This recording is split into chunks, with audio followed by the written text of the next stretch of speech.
Eh bien, bonsoir.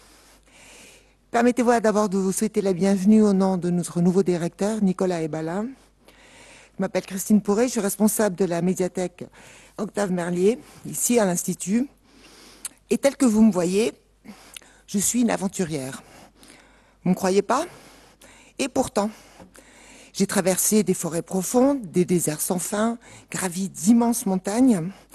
J'ai passé des jours et des jours dans les tranchées de Verdun, ordonné la construction de la pyramide d'Égypte et celle de la Grande Muraille de Chine. J'ai œuvré à réunir des matériaux pour construire des églises et toutes sortes de bâtiments. J'ai même rencontré Robespierre et assisté au serment du jeu de paume. Bien entendu, j'ai vécu toutes ces aventures au travers d'un écran, en jouant à des jeux vidéo, de ces jeux qui se passent dans d'autres périodes que la nôtre. Et j'y ai pris énormément de plaisir. Mais tout ce que j'y ai vécu reflétait-il la vérité, une vérité scientifique, ou bien était-ce que des reconstitutions approximatives? Christophe Caporilli, qui est historien et vidéaste pour HistoriaVox, et que je remercie particulièrement, il est aussi critique de jeux vidéo, eh bien, il va nous répondre à toutes ces questions et nous entraîner à la découverte de ces jeux un peu particuliers. Vous pourrez bien entendu lui poser toutes vos questions après. Après donc cet exposé, on va vous emmener faire un voyage dans le temps, dans l'Athènes du 5e siècle, à l'Acropole précisément, grâce au jeu Assassin's Creed Odyssey. Et je remercie d'ailleurs Ubisoft et son attaché de presse Emmanuel Carré pour nous avoir envoyé la clé. Donc Christophe, là, je vous laisse la parole et place à l'histoire, à la grande et à ces petites histoires. Et puis bonne soirée, à vos manettes donc.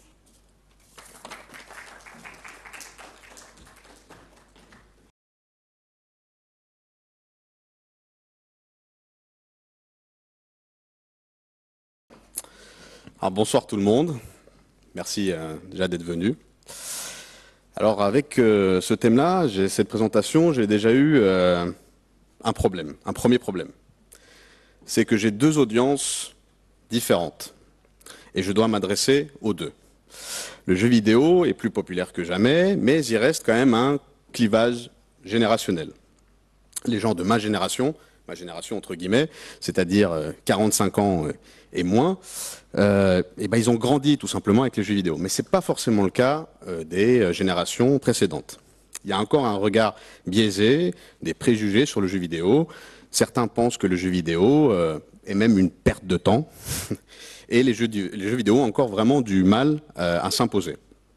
Mais il y a quand même eu énormément de progrès, en particulier ces 10 dernières années.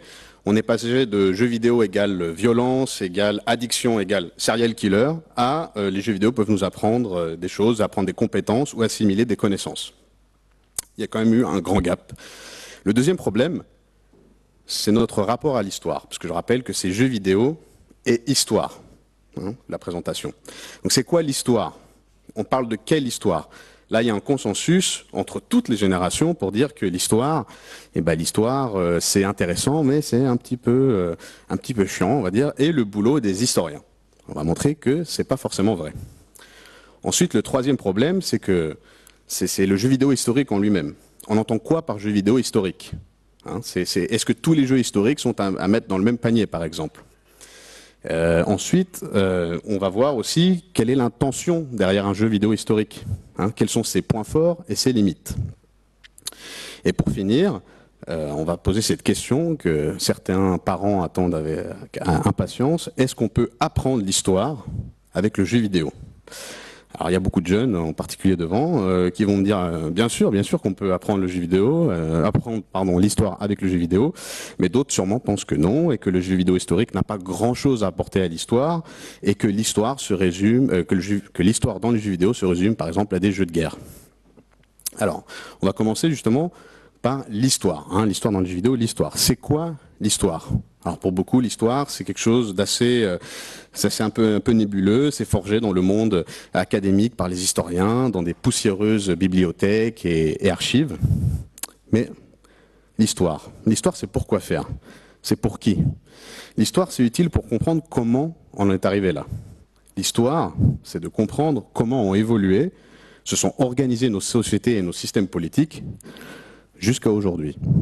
Analyser le passé dans toute sa complexité, nuance et diversité, pour mieux comprendre le présent. C'est ça l'histoire.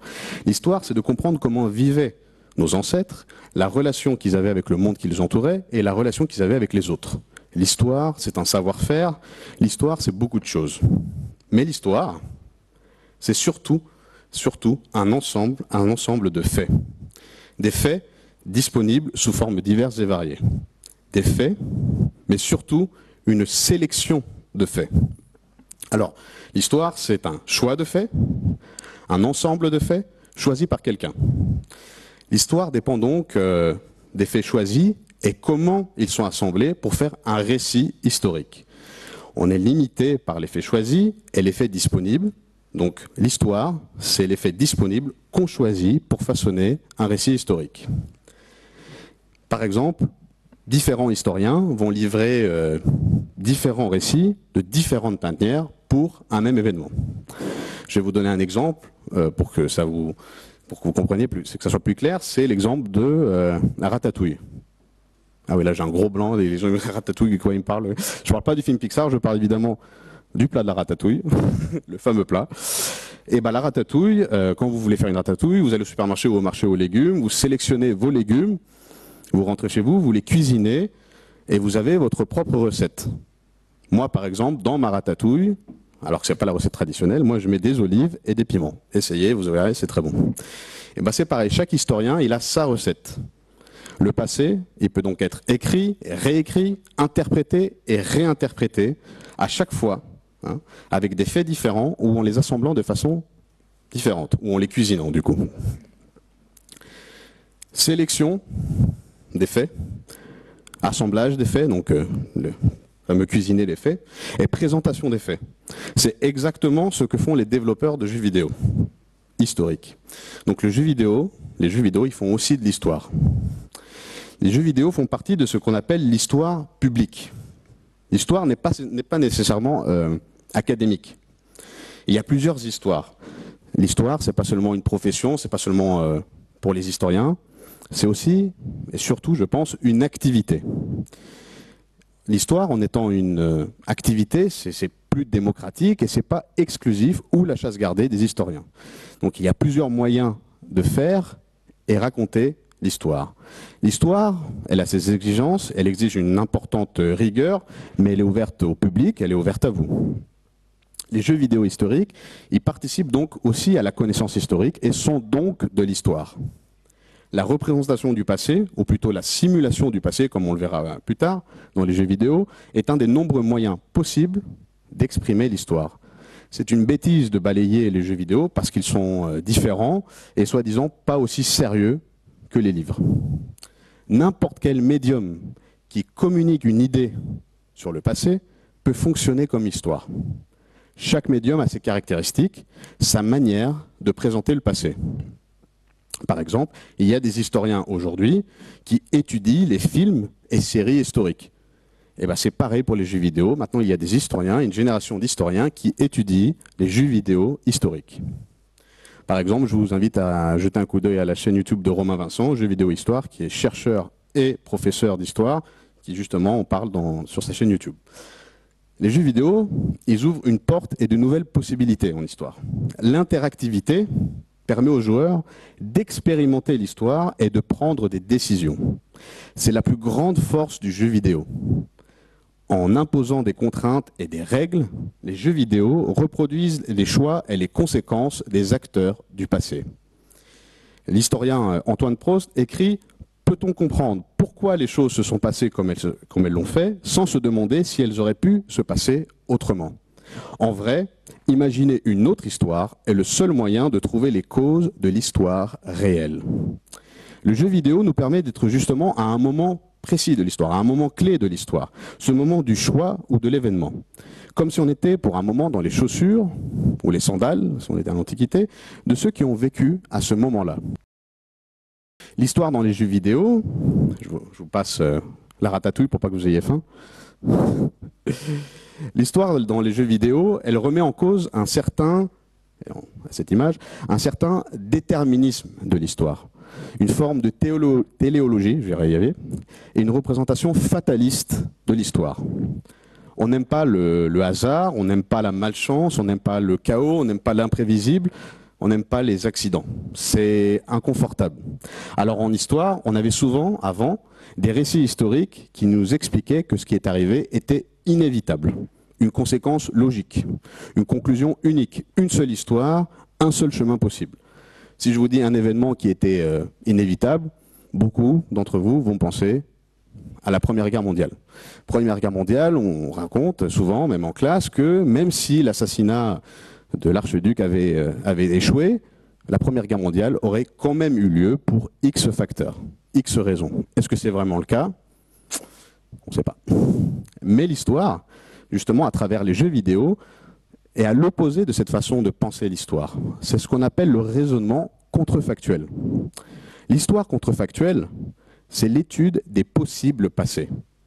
Elle permet d'aborder les problèmes de causalité historique et de mieux comprendre l'histoire.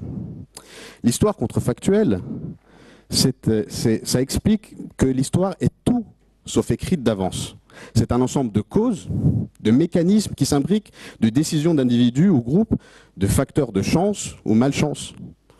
Si vous voulez d'ailleurs en savoir plus sur l'histoire contrefactuelle, quelque chose encore assez nébuleux en France, je vous invite à lire le livre « Pour une histoire des possibles, analyse contrefactuelle et futurs non advenus » de 2 historiens français. Donc avec les jeux vidéo historiques, il ne s'agit pas seulement de comprendre des décisions historiques ou phénomènes, mais de les expérimenter et prendre soi-même des décisions. Les médias traditionnels ont une représentation fixe du passé. Les jeux vidéo offrent une interaction avec ce passé. Pour certains, cela devient une fiction historique. Pour d'autres, ça devient une forme d'histoire contrefactuelle. Maintenant, on va parler des jeux vidéo historiques. On va faire un grand tour d'horizon des jeux vidéo historiques, parce qu'il y a une longue histoire d'amour entre l'histoire et le jeu vidéo. Et j'ai sélectionné une assez grande liste, donc on va passer rapidement sur chaque jeu. Bon, alors, le premier genre de jeu vidéo, alors j'ai pas fait par époque, j'ai fait par genre de jeu. Le premier genre, beaucoup vont le reconnaître immédiatement, c'est les jeux de stratégie à temps réel. Et le premier jeu, c'est donc la série des Age of Empires. La série des Age of Empires que beaucoup d'entre vous sûrement connaissent déjà. Il y a le premier qui se déroule à l'Antiquité, le deuxième qui se déroule au Moyen-Âge et le troisième qui se déroule à l'époque coloniale. Et le quatrième justement, qui vient de ressortir, qui lui aussi retourne au Moyen-Âge. Ensuite, nous avons les jeux Cossacks, qui sont des jeux pareils de stratégie en temps réel, mais avec beaucoup plus d'unités. Et là, on a aussi plusieurs époques. Nous avons l'époque du XVIIIe siècle, l'époque napoléonienne. Ensuite, nous avons American Conquest, qui est un jeu de stratégie qui se déroule dans l'Amérique coloniale. Nous avons Company of Heroes, qui est un jeu de stratégie où on contrôle des escouades pendant la Seconde Guerre mondiale. On a Rise of Nations, qui prend le même concept que Age of Empires, mais qui l'étend sur le temps, sur plusieurs époques. On a plus récemment Ancestors Legacy, qui lui est un jeu de stratégie, mais vraiment plus militaire au Moyen-Âge. Et pour finir, nous avons Praetorians, qui est un jeu de stratégie sur l'Antiquité fixé, concentré sur les Romains. Ensuite, un genre de jeu historique très apprécié, ce sont les city building. Alors, SimCity, c'est le papy de ce genre. J'y jouais moi à l'époque sur une disquette. Hein, les disquettes, ceux qui ont moins de 20 ans, ils ne savent pas c'est quoi. Mais il y a eu dans les années 90 et au début des années 2000 un véritable âge d'or du city building historique, avec des titres vraiment exceptionnels. Alors, on a eu Pharaon, donc les city building c'est quoi? On doit gérer sa cité. Donc nous avons Pharaon à l'époque justement de l'Égypte ancienne. Il y a eu après aussi une expansion qui se déroule à l'époque de Cléopâtre. César, qui se déroule donc, comme son nom l'indique, à l'époque romaine. Tropico, qui est un peu particulier parce que vous contrôlez un dictateur, vous êtes à la place d'un dictateur sur une île des Caraïbes pendant la guerre froide. Vous avez Zeus, qui est un jeu de gestion pendant la Grèce antique. La série des Anneaux. Alors la série des Anneaux, là, il y a plusieurs périodes. Ils ont un jeu qui se déroule au XVe siècle, au XVIIIe siècle et au XIXe siècle.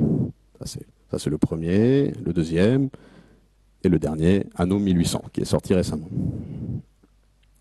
Ensuite, on a Banished, dont on va parler plus tard, qui est un jeu de survie, de gestion et de survie. Nous avons Dawn of Man qui se déroule à l'Antiquité ou au Néolithique, quelque chose qui est assez rare dans les jeux vidéo.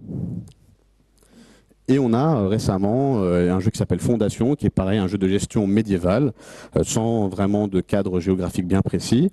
Et pour finir, un jeu de gestion qui est sorti récemment, qui est très très intéressant, qui s'appelle Sumerians, qui met en valeur la Mésopotamie et la civilisation sumère. Un dérivé de ce genre de jeu, c'est les Castle Sim. Castle Simulation, dont la série des Stronghold est emblématique. Là, il s'agit plutôt de fortifier votre ville, votre château, pour le défendre contre des pillages et attaques ennemies.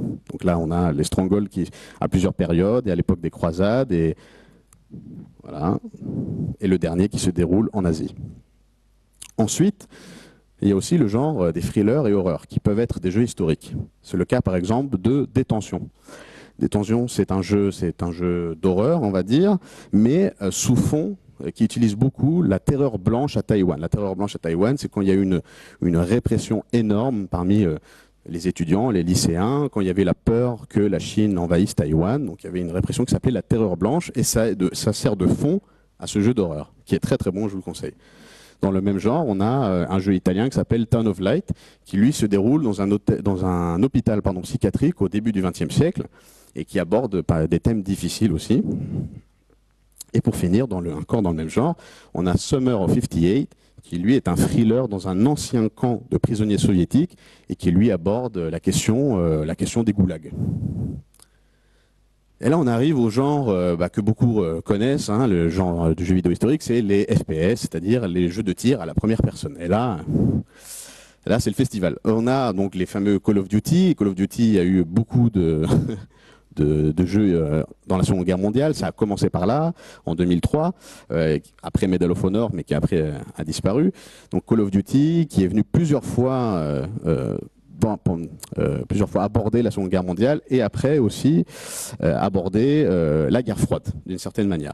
Alors les Call of Duty, je ne vais pas en parler beaucoup, parce que bon, c'est une histoire un peu particulière, ça reflète beaucoup une certaine idéologie du patriotisme américain. On en parlera peut-être un peu après. Ensuite, on a les Battlefield, qui à la base étaient des jeux très multijoueurs, des jeux sur la Seconde Guerre mondiale, qui après eux aussi, ils ont fait une campagne, on peut y jouer en solo, avec une campagne très hollywoodienne, mais ils ont quelque chose d'assez particulier. Par exemple, Battlefield 5, Battlefield 5, ou V, je ne sais pas comment vous l'appelez, il a une campagne solo pendant la Seconde Guerre mondiale, mais je crois que le mot nazi n'y est pas prononcé une seule fois. C'est un peu spécial quand même. Pareil pour Battlefield 1, où la campagne solo, au début, on n'y voit pas les Français. Pourtant, bon, c'était les Français contre les Allemands, mais ils ont décidé de se focaliser sur d'autres fronts. Et sur le front de l'Ouest, il n'y a pas des Français, on joue plutôt un Afro-Américain. Ensuite, on a une autre approche du jeu de tir, c'est les jeux de tir réalistes. Ça veut dire qu'ils essayent d'avoir une approche très réaliste, que ce soit au niveau de la balistique, des sensations de jeu. Et là, on a une série de jeux sur la Première Guerre mondiale, 3 jeux qui sont très intéressants. C'est des jeux multijoueurs seulement. C'est Verdun, qui donc se déroule sur le front, à la Première Guerre mondiale évidemment, hein, qui se déroule au front de l'Ouest. Il a Tannenberg, qui est sur le front de l'Est. Et quelque chose auquel je ne m'y attendais pas du tout, ils ont fait un 3e opus, Isonzo, qui se déroule sur le front italien de la Première Guerre mondiale, qui est pas du tout connu, et pourtant il y a eu pareil énormément de morts là-bas, entre l'Italie et l'Empire austro-hongrois. Et ça se déroule, comme vous le voyez, dans les montagnes. Ensuite, pareil, dans cette veine de jeux vidéo historiques qui veulent une approche réaliste, quelque chose d'assez brut, c'est Red Orchestra, qui est un jeu sur la Seconde Guerre mondiale, mais pareil, très réaliste, qui se déroule sur le front de l'Est, lui aussi jeu exclusivement multijoueur. Dans le même genre, on a récemment Hell Let Loose, pareil. Postscriptum, pareil, des jeux qui se veulent fidèles historiquement, donc très difficiles, qui s'adressent à une niche et pas forcément faciles d'accès. Et on a aussi des jeux un peu différents qui sortent, donc comme Call of Juarez, qui est un jeu de tir qui se déroule dans le Far West américain. Un vieux jeu que je conseille qui était assez bon, qui s'appelle Brother in Arms, qui est un jeu de Seconde Guerre mondiale mais un peu plus tactique. Et récemment, il y a aussi une envie de dépasser ce cadre de la Première et Deuxième Guerre mondiale dans les jeux de tir. Et c'est pour ça qu'on a des jeux comme War of Rights, qui est un jeu donc, de tir multijoueur très axé simulation. Donc c'est vraiment des passionnés qui y jouent et ils jouent vraiment leur rôle quand ils sont là-dedans. Il suffit de voir des parties. Si vous n'êtes pas dans les rangs, on vous engueule au micro. Et ce genre de jeu, vraiment, c'est très intéressant d'y jouer pour un historien et pour ceux qui sont passionnés par l'époque. War of Rights, c'est donc pendant la guerre civile américaine. Mais on a la même version Hold Fast pendant les guerres napoléoniennes et pendant la guerre d'indépendance américaine qui s'appelle Prime Loads. Ensuite, on a le genre de jeu que moi j'aime pas du tout, des jeux historiques, c'est les simulations. Mais les pures simulations, hein, enfin, ou les simulations semi-arcade. On a par exemple World of Tanks qui vous met dans un tank et vous jouez un tank. Voilà. Je ne vais pas m'attarder dessus. On a pareil World of Warships, sauf que là, au lieu d'un tank, c'est un bateau. On a encore pire des jeux de simu IL 1946 qui vous met dans des avions pendant la guerre froide. Ouais, c'est pas le délire de beaucoup de monde. Ensuite, nous avons des jeux comme Titanic VR. Alors là, c'est de la simulation un peu différente et ça aborde une autre façon de jouer, donc avec le casque VR. Et là, on se retrouve donc, on peut explorer le Titanic et revivre les derniers moments du Titanic. Ouais, pendant que les gens coulent, voilà, c'est sympa. Et dans le même genre, mais encore vraiment très poussé, c'est Britannic qui, lui, ils ont vraiment fait un effort de reproduire presque fidèle historiquement le plus possible à un bateau qui était tout simplement le frère, enfin le petit frère du Titanic. Et il y a vraiment des passionnés, ils adorent ça, ils mettent leur casque et ils se baladent dans le bateau, ça les fait kiffer. Bon, il y en a des comme ça. Ensuite, on a le genre de jeux de stratégie-gestion qui englobe beaucoup de jeux. On a par exemple Through the Darkest Times qui propose de traiter de la résistance allemande, qui n'est pas très connue, la résistance allemande pendant la Seconde Guerre mondiale, dès le début, dès l'accession au pouvoir d'Adolf Hitler en 1933. J'ai failli dire une bêtise.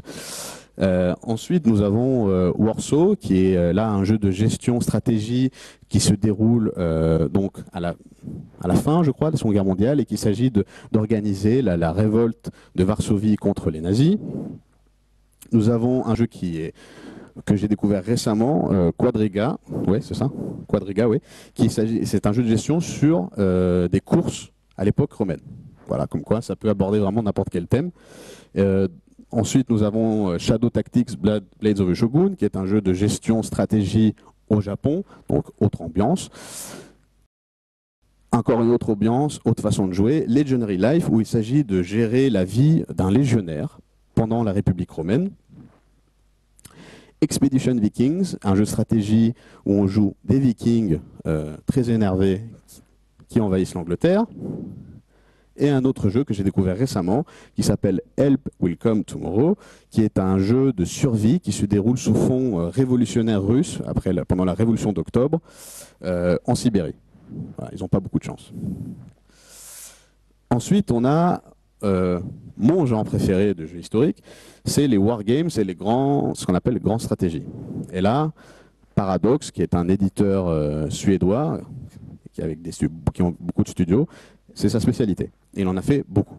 On a par exemple, donc, je ne sais pas si on le voit là, on a Europa Universalis. Europa Universalis qui se déroule, je crois, 20 ans avant la chute de Constantinople, jusqu'en 1820. Et moi, par exemple, un de mes parties favorites, c'est de prendre l'Empire byzantin qui a 20 ans avant de s'effondrer et voir si je peux le sauver. Spoiler, j'y arrive jamais. Mais bon. Ensuite, on a Crusader Kings qui vous met à la tête d'un noble d'une dynastie au Moyen-Âge. Et là, c'est plus de vraiment gérer la politique. Nous avons ensuite Victoria, qui est dans le même genre que Europa Universalis, mais pendant l'époque victorienne. Heart of Iron, qui se déroule à la Seconde Guerre mondiale et qui est très axé militaire, politique. C'est pas facile d'accès, mais c'est vraiment super intéressant pour comprendre l'aspect militaire de la Seconde Guerre mondiale. Et Imperator Rome, qui est Europa Universalis, à l'époque donc de l'Antiquité. Et ensuite, la série, ma série préférée de jeux vidéo historiques, après Age of Empires, qui est donc les Total War. Les Total War, c'est un jeu qui mélange donc cet aspect grand stratégie sur une carte et des batailles, des grandes batailles en temps réel. Et là, on en a beaucoup. On a Rome Total War, Medieval 2 Total War, Rome 2 Total War, Attila Total War, avec les noms, j'imagine que vous comprenez à quelle époque ça se passe. Empire Total War, qui lui se déroule donc au XVIIe, XVIIIe siècle.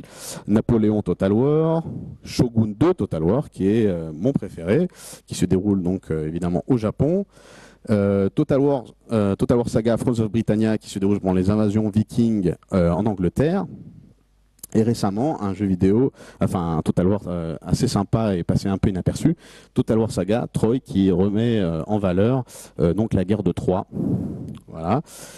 Et le dernier, Total War Three Kingdoms, qui est donc un jeu qui se déroule pendant la guerre des Trois Royaumes en Chine. Et il y a encore d'autres des jeux, parce que ça c'est les grosses productions, mais il y a aussi les Field of Glory,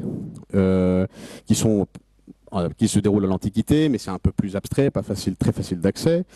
Nous avons ensuite, comment ça s'appelle celui-là, Imperium Greek Wars, qui est un jeu relativement sympa que j'ai découvert récemment et qui se déroule juste à la prise de pouvoir par Philippe en Macédoine. Donc c'est vraiment un moment assez intéressant de l'histoire grecque. C'est un moment où est-ce qu'on ne sait pas si la Macédoine va encore réussir à s'imposer aux autres ou si vous allez réussir à la stopper.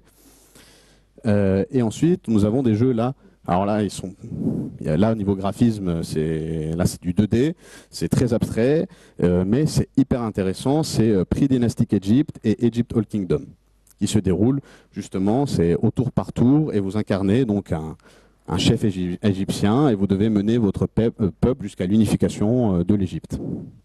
Et pour finir, dans les jeux de stratégie, vous avez des jeux comme Ultimate Civil War Général, qui sont des jeux vidéo très abstraits, mais vraiment super intéressants pour ceux qui aiment vraiment la période de la guerre civile américaine. Ensuite, nous avons des jeux enquête-réflexion, comme Return of Obra Dinn, que je vous conseille vraiment. Return of Obra Dinn, ça se déroule donc au début du XIXe siècle, et il y a un bateau de la Compagnie des Indes orientales, le Obra Dinn, qui a disparu et qui revient vide. On ne sait pas où l'équipage est passé, on ne sait pas ce qui s'est passé. Et vous jouez le rôle d'un inspecteur, enfin d'un assureur, à l'époque, ouais, on appelle ça comme ça, un agent d'assurance. Et vous devez aller sur ce bateau et essayer de comprendre qu'est-ce qui s'est passé. C'est vraiment un super jeu, je vous conseille. Dans le même genre, nous avons... oui. Bien sûr. On a aussi donc Eleanor qui est le jeu de Rockstar. Rockstar, c'est l'éditeur un peu phare, très connu. Si je vous dis Rockstar, pour ceux qui connaissent un peu jeux vidéo, c'est ceux qui font les GTA. Et ils ont fait un jeu qui est passé un peu inaperçu, c'est Eleanor. Eleanor qui se déroule en 1947. Dans la ville de Los Angeles, sous fond donc de corruption, de début de guerre froide, vraiment un jeu narratif super, un jeu d'enquête. Ensuite, nous avons Papers, Please. Papers, Please, qui est un jeu de réflexion qui met le joueur dans la peau d'un agent d'immigration dans un pays de l'Est fictif pendant la guerre froide. Et là, en fait, c'est à vous de choisir qui va passer, qui va pas passer. Et chaque personnage a son histoire. Est-ce que vous allez le laisser passer ou pas? Mais il y aura des conséquences sur votre vie aussi. C'est vraiment un jeu très très intéressant de Lucas Pope. C'est un développeur indépendant qui fait tout seul ses jeux. Et c'est lui aussi qui a fait du coup Return of Obra Dinn, dont on a parlé avant. Et un autre jeu très très sympa, historique, c'est A Case of Distrust, qui est un jeu d'enquête qui se déroule à San Francisco dans les années 20 et qui met vraiment en avant cette période. Vous inquiétez pas, j'ai bientôt fini la liste. Ensuite, nous avons les fameux 4X. Les 4X, donc les civilisations que beaucoup connaissent, dont on va parler après. Les civilisations. Récemment, il y a aussi un développeur français qui s'y est mis avec Humankind. Nous avons ensuite les visual novels, les jeux narratifs et point and click, comme 1111 Memories Retold, qui a avec cette patte graphique peint à l'aquarelle et qui essaie de mettre en avant des histoires un peu plus intimes pendant la Première Guerre mondiale. Ensuite, nous avons le célèbre Soldat inconnu de Ubisoft pendant la Première Guerre mondiale. Un autre jeu très intéressant et méconnu qui s'appelle Attentat 1942, qui est un jeu mi-jeu, mi-documentaire sur la résistance tchèque pendant la Seconde Guerre mondiale, que je vous invite aussi à découvrir. Et ensuite, on a aussi des jeux, des point and click, qui se servent de l'histoire, mais de façon comique, comme For Last Things, qui utilise des tableaux de façon drôle, hein, avec une histoire derrière. Et il a fait la même chose avec The Procession of Cavalry. Et pour finir, dans ce même genre, on a Astrologaster, qui est un jeu donc, narratif comique, au temps de Shakespeare, où on joue un charlatan qui a vraiment existé, qui s'appelle Simon Forman, et qui guérissait les gens avec l'astrologie. Déjà à l'époque, il y avait des arnaqueurs comme ça. Ensuite, on a les jeux d'infiltration, et là je vais en citer que deux, très très connus. On a les Metal Gear Solid, qui utilisent la guerre froide comme fond, sur fond, comme décor. Incroyable jeu. Et pour finir, The Saboteur, qui se déroule lui à Paris pendant l'occupation, où vous jouez un résistant, quelqu'un qui aide la résistance française, puisque vous jouez un mécanicien et un pilote irlandais aux côtés de la résistance française, parce que c'est un jeu qui a été développé par des Américains, donc c'est impossible que le héros soit français, hein. Il faut forcément qu'ils mettent quelqu'un d'autre. Et pour finir, on a bientôt fini avec la liste des jeux, c'est les jeux vidéo d'action-aventure. Ça, c'est les jeux vidéo historiques probablement les plus connus avec les jeux vidéo stratégie. On a Assassin's Creed, que vous connaissez, dont on va voir après, qui a abordé beaucoup de périodes. Vous voyez plusieurs personnages de la série, qui va donc de l'Antiquité grecque, l'Antiquité égyptienne, qui passe par les croisades, la guerre d'indépendance américaine, plein de périodes. Ensuite, on a la série des mafias, en 3 parties qui se déroulent, la première partie donc dans les années 30, la deuxième partie dans les années 50 et la troisième partie dans les années 60, donc les 2 premiers à New York et le troisième dans les bayous à New Orleans, et ça aborde aussi des thèmes comme le racisme et la ségrégation. C'est des jeux très intéressants aussi. Et ensuite, on a Kingdom Come Deliverance, qui est un jeu qui se revendique très fidèle historiquement. C'est un jeu vidéo tchèque, il me semble, ouais, tchèque. Ils ont fait donc un RPG, un jeu d'action en Bohème, hein, la Bohème, une petite région de la République tchèque. Ils ont essayé de recréer le plus fidèlement possible cette région. C'était un de leurs arguments. Ça leur a d'ailleurs posé il y a eu quelques polémiques. Peut-être qu'on reviendra après dessus. Et un jeu français, A Plague Tale of Innocence, qui est un jeu là d'aventure où on joue une fille de noble qui doit protéger son petit frère. Il y a eu des péripéties, et elle doit protéger son petit frère de l'Inquisition, et tout ça au milieu de la peste noire et de la guerre de 100 ans. Ils n'ont pas beaucoup de chance, ça fait beaucoup. Un jeu particulier, Far Cry Primal, qui met en avant la période du néolithique, quelque chose de pas très commun. Un jeu sorti récemment, Ghost of Tsushima, lui aussi qui met une époque et une région pas forcément abordée dans les jeux vidéo d'habitude, qui est donc là le Japon. Et Ghost of Tsushima, c'est un jeu qui se déroule donc à Tsushima, qui est une île japonaise proche de la Corée, pendant la première invasion mongole du Japon. Et pour finir, le super jeu Red Dead Redemption, qui se déroule donc à la fin de la conquête de l'Ouest et qui remet en scène le Far West, à la fois le Far West qu'on a eu dans les films, mais aussi avec une vraie histoire derrière. Donc, on va maintenant parler de comment fonctionnent les jeux vidéo historiques. Dans le jeu vidéo, vous êtes un acteur et non un simple téléspectateur. La relation entre l'utilisateur et le média change. L'interactivité du jeu vidéo promet une relation unique avec l'histoire. Et je vais d'abord expliquer quelque chose. Il y a une différence entre une représentation historique, fidèle, et une simulation historique. Une représentation, elle est fixe. Elle relaie des événements, des causes et des effets dans un cadre fixe. Dans le cadre de la discipline historique, elle relaie ces événements avec le support de sources et un travail de recherche. Une simulation historique, dans le cas du jeu vidéo, elle est différente. Elle reproduit un certain modèle et demande l'interactivité du joueur qui va changer le monde. Cette interactivité, elle donne lieu à des nouveaux problèmes, à des choix, à des actions, à des conséquences qui seront différents de la réalité historique, vu qu'on joue avec le passé et qu'on change le passé. Dans les Total War, par exemple, le joueur il prend le rôle d'un leader politique et militaire. Il s'agit là de bâtir un empire, de gérer de l'économie, de gérer la production, les cités, les recherches technologiques, faire du commerce, de la diplomatie et surtout contrôler des armées. Les actions du joueur et ses choix font partie du gameplay. Il s'agit de bouger les armées, fixer des taxes, livrer une bataille, annexer tel territoire. Cela simule certaines actions historiques qu'auraient pu prendre d'anciens leaders à l'époque du jeu, à l'époque que le jeu met en scène, et que le joueur, lui, a décidé de prendre. Dans les civilisations, le joueur contrôle le développement d'une civilisation sur le temps long, depuis ses origines jusqu'à un futur proche, il me semble que c'est 2050 ou 2100, je ne me souviens plus. Là, le joueur, il choisit où il va construire sa première ville, sa capitale, quelles ressources il va exploiter, sur quel terrain, quelle technologie développer, aller dans quelle direction idéologique, quoi développer, quoi construire, avec qui faire du commerce, avec qui faire de la diplomatie et avec qui faire la guerre. Sauf que civilisation, c'est un peu plus abstrait que les Total War. Les Total War, c'est dans un cadre bien précis, alors que les civilisations, c'est abstrait. On verra après pourquoi.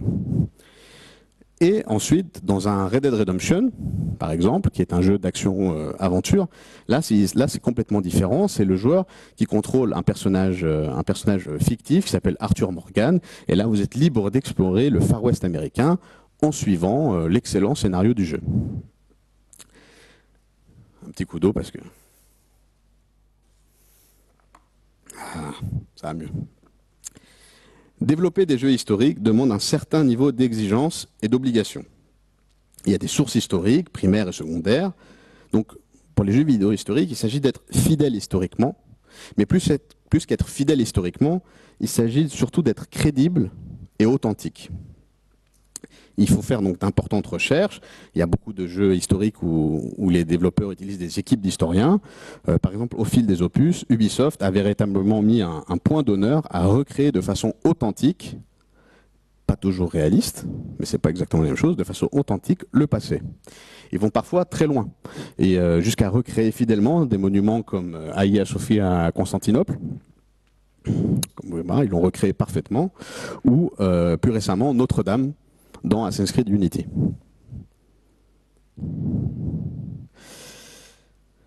Dans les Assassin's Creed, il y a aussi des personnages historiques qui ont vraiment existé. Hein, vous côtoyez des gens comme justement Robespierre, Washington.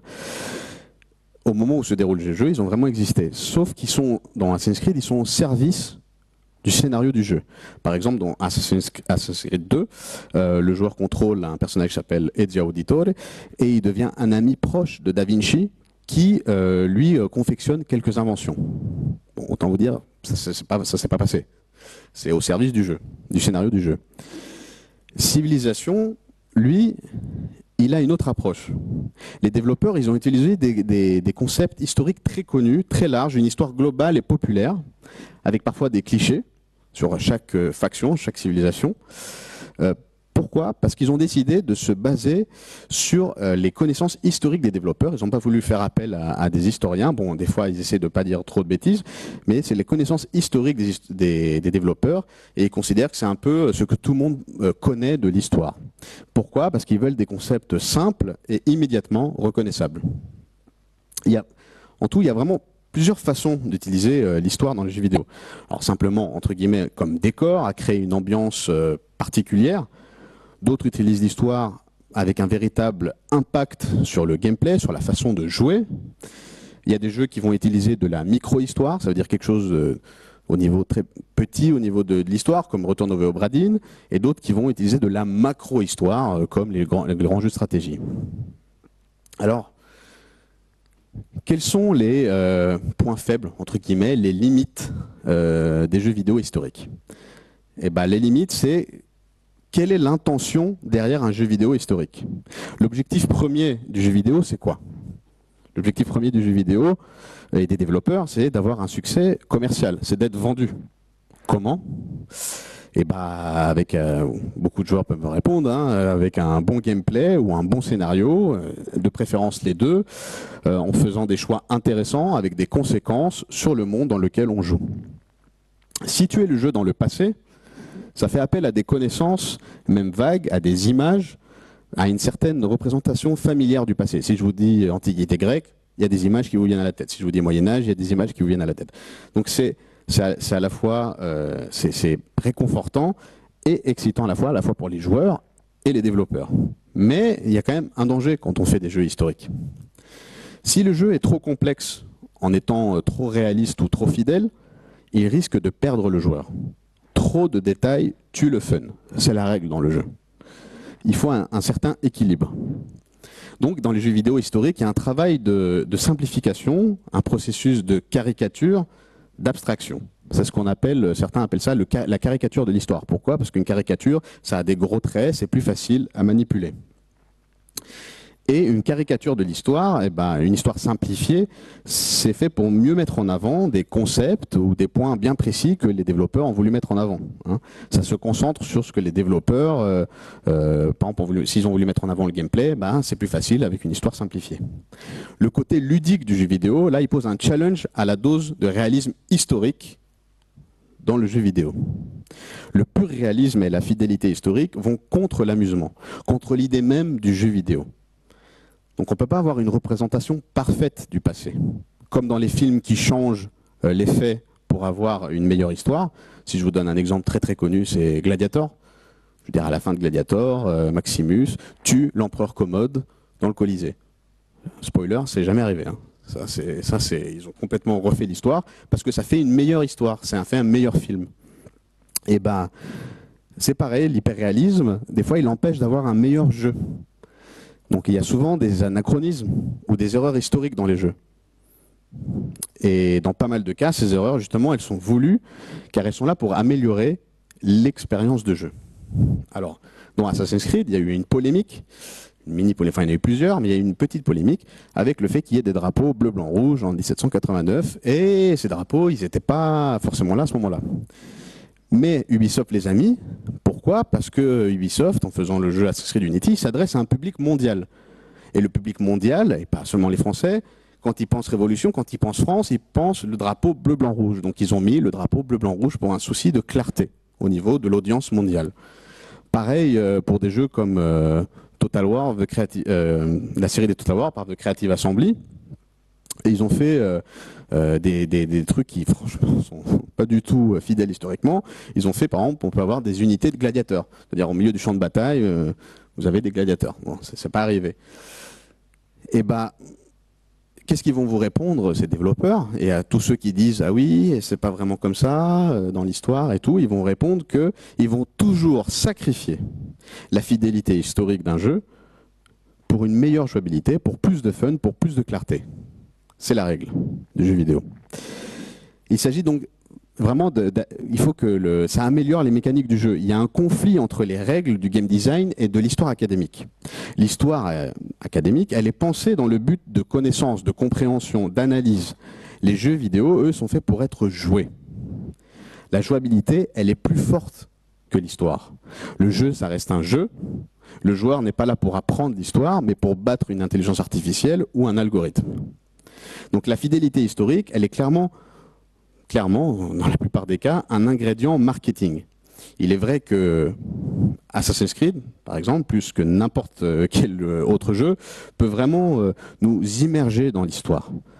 Mais attention, comme nous l'avons expliqué avant, dans la partie sur ce qu'est l'histoire, c'est un produit de ces développeurs qui ont choisi une histoire particulière, une interprétation de l'histoire particulière, et un récit historique en particulier. Il n'y a pas de vérité absolue en histoire. Il y a aussi un risque qu'on voit souvent de plus en plus dans les jeux vidéo historiques, c'est de transférer nos normes et nos valeurs présentes pour comprendre et juger les actions de nos ancêtres. C'est ce qu'on appelle le passé dans le présent ou le présent dans le passé. Et un autre problème, une autre limite dans le jeu vidéo, c'est qu'ils sont inévitablement liés à une idéologie. Tous les jeux. Dans la plupart des cas, de façon inconsciente.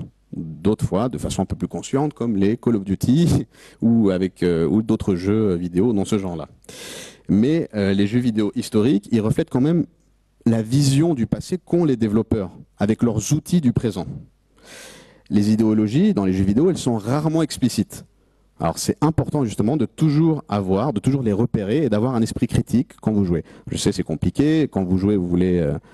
c'est comme quand on regarde un film, on veut être tranquille, mais gardez quand même un petit esprit critique. Ça veut dire les informations qu'on vous donne, les informations historiques qu'on vous donne, ne les prenez pas pour argent comptant. Parce que à la fin, comme je dis, les développeurs, ils apportent leur vision du passé dans les jeux. Par exemple, dans Civilisation, il y a vraiment, en tout cas dans les premiers, un vrai déterminisme géographique et une approche assez occidentale de l'histoire. Alors c'est quoi les points forts des jeux vidéo historiques? Alors moi, l'un des plus grands points forts, je le résume en 4 mots, c'est 4 mots, oui, c'est faire mieux que César. Voilà, ça c'est les 4 mots. Les jeux vidéo historiques, c'est ça, c'est faire mieux que César. Est-ce que moi, j'aurais pu faire mieux que César? L'interactivité, elle permet aux joueurs d'expérimenter une conscience historique et de prendre des décisions avec des conséquences. C'est la plus grande force du jeu vidéo. En imposant des contraintes et des règles, le jeu vidéo reproduit des choix et des conséquences qu'ont eu les acteurs de notre passé. L'interactivité du joueur dans un ensemble de règles apprend aux joueurs que des actions possibles aujourd'hui ne l'étaient pas forcément à l'époque, et explique ainsi pourquoi certains événements historiques se sont déroulés ainsi et pas autrement. C'est à ce niveau-là que les jeux historiques offrent leur plus grande leçon sur l'histoire. En construisant un passé virtuel et garantissant l'interactivité du joueur avec, le jeu vidéo devient le médium idéal pour enseigner que l'histoire est une addition de choix, de hasard, d'accidents, de rapports de force et bien d'autres choses.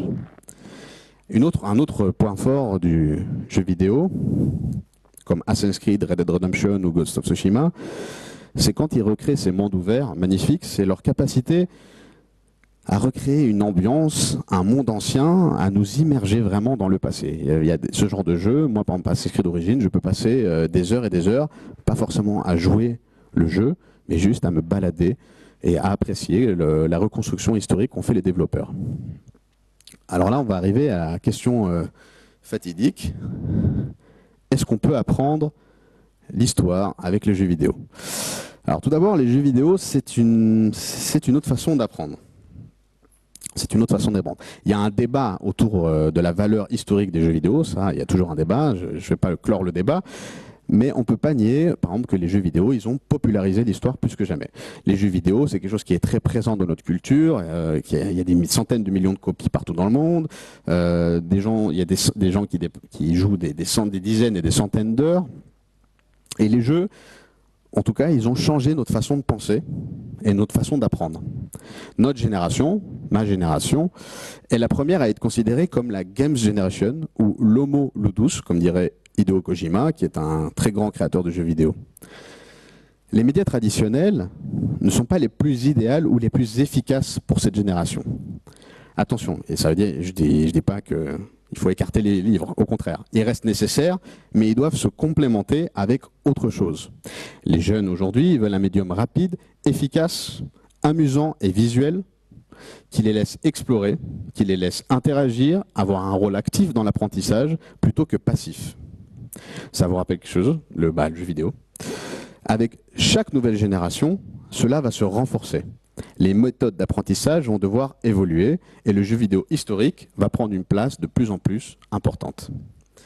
Alors, est-ce que le conflit entre le côté ludique des jeux et l'histoire rend les jeux incompatibles avec l'enseignement?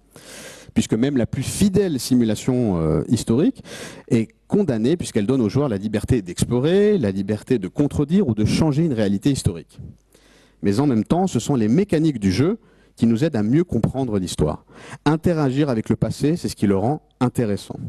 C'est peut-être moins fidèle, mais ça reste authentique. Ça permet aux joueurs de voir, ça permet aux joueurs d'apprécier, ça permet aux joueurs de comprendre l'histoire.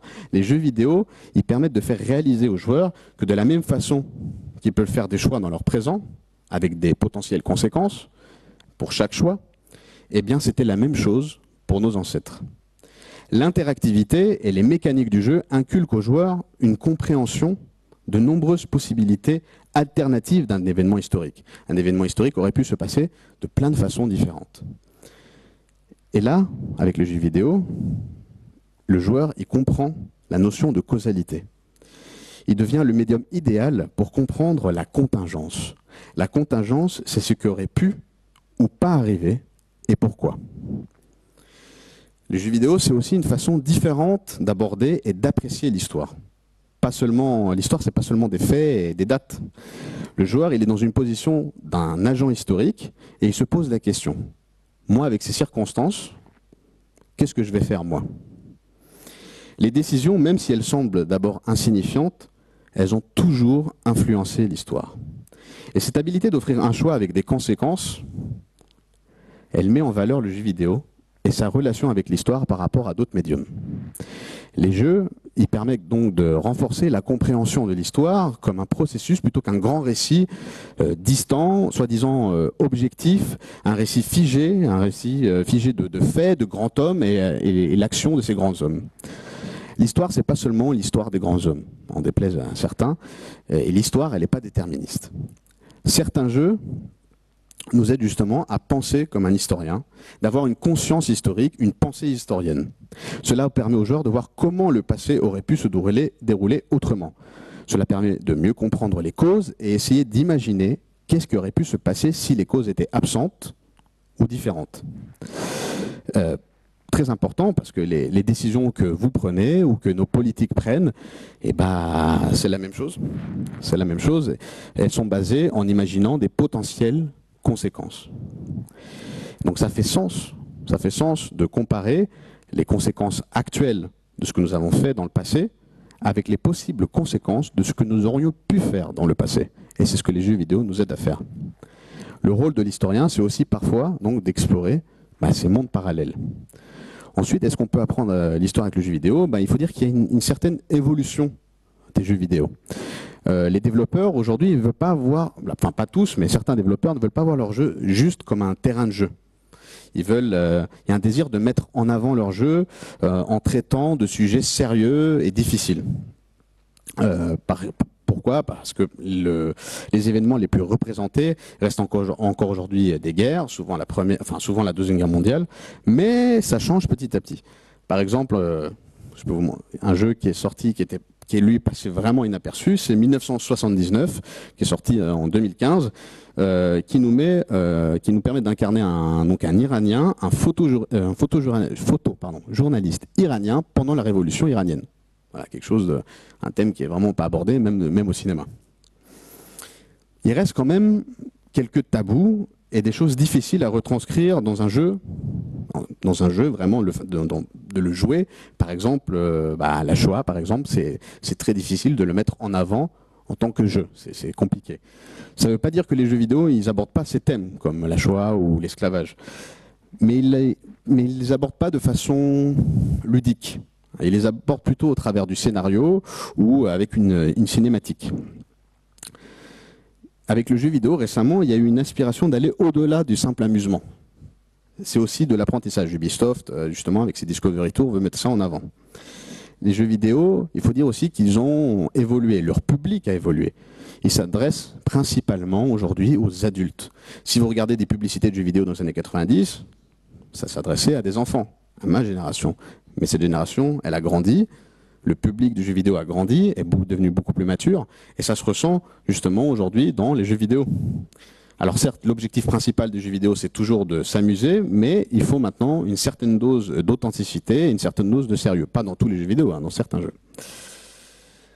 C'est pour ça que nous avons récemment les Discovery Tours d'Assassin's Creed, mais aussi avec le dernier jeu Age of Empires 4, je remercie d'ailleurs Xbox France aussi de nous avoir fourni la clé, qui a mis en avant des documentaires dans son jeu. Il y a des documentaires très, très intéressants pendant la campagne, parce qu'il y a une campagne solo autour des Mongols et des Russes, et des Français et des Anglais, si je ne dis pas de bêtises, et pendant que, entre deux parties, vous avez ces documentaires qui vous en apprennent plus sur la période.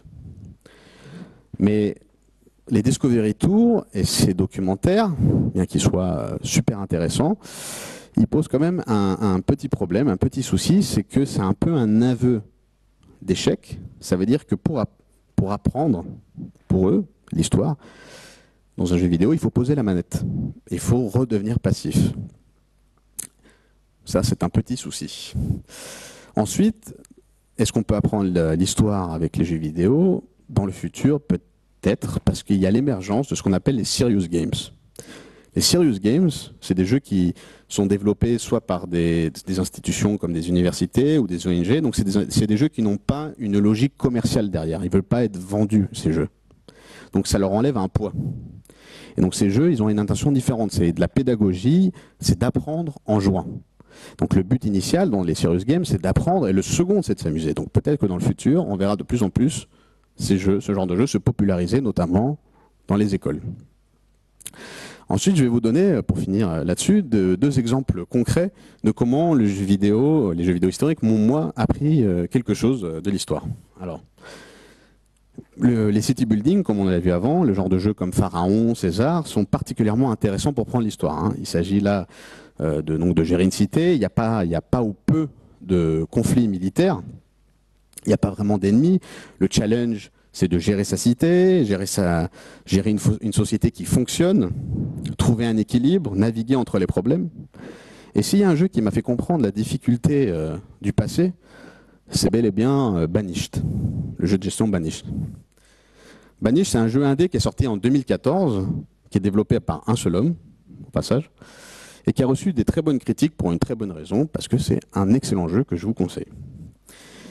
Et je vais vous montrer comment il m'a appris des choses, Banished. Le but de Banished, c'est simple, c'est de créer un village en Amérique au XVIIe ou XVIIIe siècle, c'est vague, c'est pas précisé, et le but, c'est tout simplement de construire ce village et survivre. Le concept est simple. Il n'y a pas des milliers de citoyens à gérer, ou seulement quelques dizaines, maximum quelques centaines. Le challenge, c'est que l'ennemi, c'est pas des hordes d'Indiens, c'est la nature implacable, c'est la dure réalité de l'hiver et de la survie. La première fois que vous allez jouer à Banished, vous allez réaliser à quel point c'était difficile à l'époque. Moi, je me souviens d'une de mes premières parties, de ma première partie. Moi, j'étais là, non, moi, les city building, je connais, tranquille, j'en ai fait déjà des dizaines. Donc, j'ai commencé à construire mon village, j'avais mes petits cabanons, je pensais que tout allait bien, tranquille. Je me dis, bah, pourquoi les gens disent que ce jeu il est difficile? Et puis, voilà ce qui est arrivé.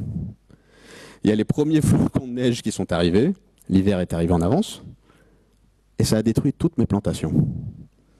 Et là, j'ai eu tous mes fermiers qui sont tombés comme des mouches, un par la famine. Tous. Et c'est justement Banished qui m'a rappelé la triste réalité historique. La triste réalité historique de la vie à la campagne, de la vie agraire, de la vie tout court avant nos révolutions technologiques, avant le progrès de la science, avant le progrès de la médecine qui nous ont amené un certain confort. Il y a une tendance aujourd'hui qui est pas nouvelle, c'est de romancer notre passé, et il y a surtout cette façon de romancer notre passé, le passé de nos ancêtres par rapport à la nature, à leur rapport à la nature. Comme quoi les hommes et les femmes avaient avant un rapport direct avec la nature, qu'ils vivaient au rythme des saisons, qu'ils mangeaient des légumes bio, des fruits bio, qu'ils n'avaient pas de cancer, blablabla, blablabla. Bah, Banished, ça va vite vous faire éclater cette illusion. Vivre avec les saisons, c'était dur. L'agriculture avant les révolutions technologiques, c'était dur. Voir mes plantations partir en fumée comme ça, tout d'un coup, avec l'hiver, ça m'a fait ressentir à un degré moindre, mais quand même la même chose, la même frustration, la même panique, la même tristesse qu'avaient nos ancêtres. Ça m'a donné un avant-goût de ce qu'ont pu expérimenter, donc nos ancêtres, dans le passé, lors de grandes périodes de famine. Un autre jeu qui m'a appris quelque chose, beaucoup même, malgré, il a plein d'erreurs historiques, mais il m'a appris beaucoup de choses, c'est Age of Empires. Age of Empires, le premier, qui est sorti donc en 97. Si je vous dis Age of Empires, ça m'a fait comprendre, ça m'a fait vraiment... J'ai étudié par exemple un historien qui s'appelle Gordon Clyde, qui est un archéologue historien australien très, très connu du début du XXe siècle. Et il avait cette théorie, un concept, que les sociétés se développent et évoluent au fil du temps grâce à des transformations technologiques. Et il avait cette célèbre théorie de la révolution néolithique. La révolution néolithique, c'est quoi? Je vais vous le faire très bref. C'est une révolution qui a donné l'homme, donc l'Homo sapiens, contrôle sur son approvisionnement en nourriture. Les hommes sont passés de chasseurs-cueilleurs à agriculteurs en cultivant des plantes et en élevant des animaux. Ça a fait un boom dans la population, parce que plus de nourriture. Et le boom dans la population a produit des transformations, parce que plus de gens, des transformations profondes dans la société et l'organisation de notre société. Ça a aussi transformé notre rapport à la nature et ça a demandé des évolutions technologiques et techniques, des spécialisations des gens, c'est l'apparition donc des guerriers, l'apparition des guerriers professionnels, des prêtres et compagnie, et bam, ça a donné les premières civilisations. Ça c'est la révolution, je vous l'ai fait en très très brève. Et ben le Age of Empires, le premier, c'était exactement ça, mais en accéléré. On commence à l'âge de pierre. Dans Age of Empires, on se développe rapidement via une gestion intelligente de nos ressources. Au début, on est des chasseurs-cueilleurs, puis on évolue en faisant des greniers et des fermes, et en élevant des animaux. Plus de ressources, donc on peut supporter des guerriers, des soldats professionnels qui ne vont pas être dans les champs, qui vont être dédiés à la guerre, des personnes non productives, et ainsi de suite. La limite de la population, elle augmente. En plus, après, on peut se permettre des inventions, des nouvelles technologies qui en appellent à d'autres sans cesse. Et Age of Empires, ça fait exactement ça. Ça montre que l'histoire, c'est pas statique, qu'elle est en mouvement, que les changements en histoire ne sont pas le fait de grands hommes. Il n'y a pas de grands hommes dans Age of Empires. Vous voyez, c'est des petits soldats, on ne les voit pas, ou des petits personnages, on ne les voit pas. Il n'y a pas de grands hommes. Donc, l'histoire, c'est un complexe processus, une relation sophistiquée entre société, technologie et ressources. Alors pour finir, je vais vous rappeler quelques points, c'est que l'objectif d'un jeu vidéo, même historique, c'est de se vendre. Pour se vendre, le jeu il doit être bon, pas une reproduction fidèle de l'histoire, ça ne l'intéresse pas. Le jeu il doit être surtout et avant tout un jeu amusant. Les développeurs ne vont pas hésiter donc à sacrifier le réalisme pour le fun. Ça, c'est la règle d'or. Ensuite, attention, ça ne veut pas dire que les jeux vidéo ne peuvent pas être ou faire de l'histoire. On doit juste juger les jeux vidéo de façon différente pour ce qu'ils savent faire. Pas sur une reproduction fidèle et 100% réaliste de l'histoire. C'est pas ça le jeu vidéo. Le jeu vidéo, en tant qu'histoire, il a d'autres qualités à faire valoir. Les jeux vidéo sont une forme particulière de l'histoire publique. Ils invitent le joueur, le public donc, à jouer avec le passé, à entrer dans un espace historique virtuel, avec des problèmes historiques à résoudre, des problèmes que nos ancêtres ont fait face. Il permet aux joueurs d'avoir un rôle actif, de simuler le passé, d'interagir avec ce passé, d'analyser et même critiquer parfois la vision des créateurs de ce passé.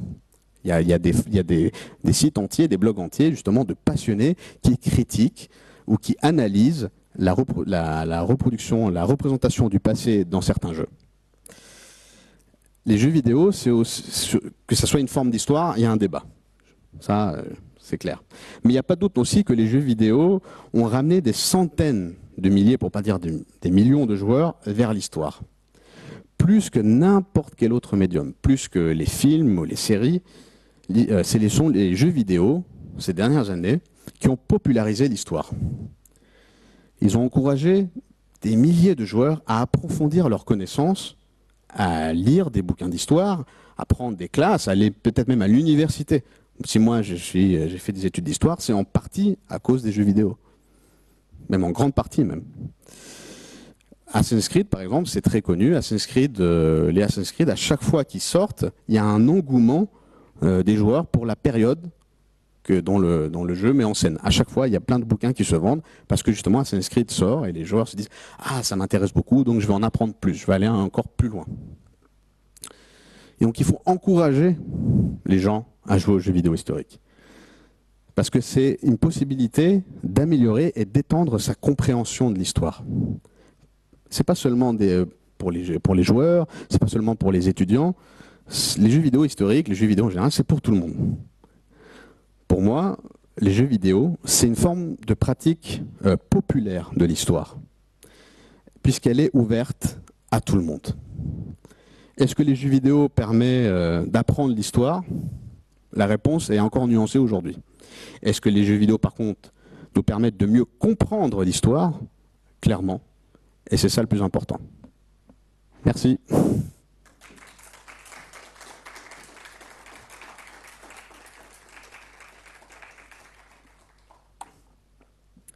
Je crois que maintenant, on va passer à la partie intéressante.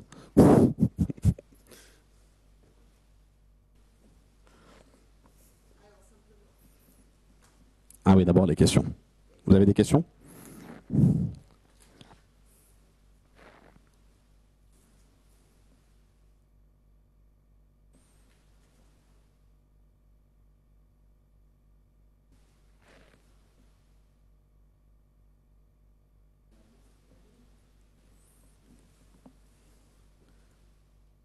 Je crois que le monsieur en rouge, il a une question. T'as une question?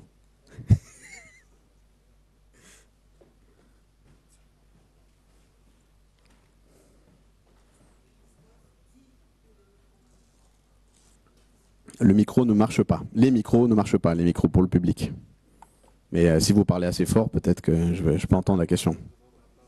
Ah, ils l'entendront pas, d'accord.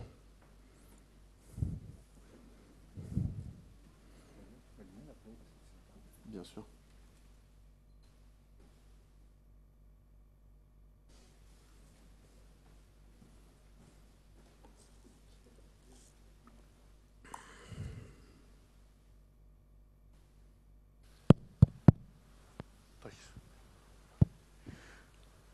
Ωραία, να ξεκινήσουμε με τις ερωτήσεις από...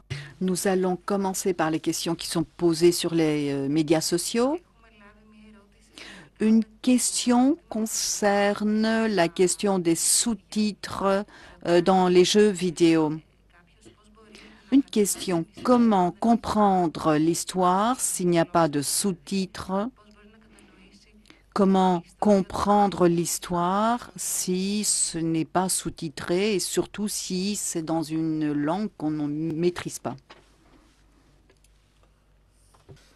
Alors, cette question, c'est que les jeux vidéo, ça ne nous apprend pas seulement l'histoire, ça peut nous apprendre aussi une autre langue et que des fois, c'est nécessaire de jouer le jeu vidéo dans une autre langue, en particulier pour les Grecs. Pourquoi? Parce que la Grèce est un petit pays avec une petite audience et donc les studios de jeux vidéo ne vont pas s'embêter, entre guillemets, ça va leur coûter de l'argent à traduire leurs jeux en grec.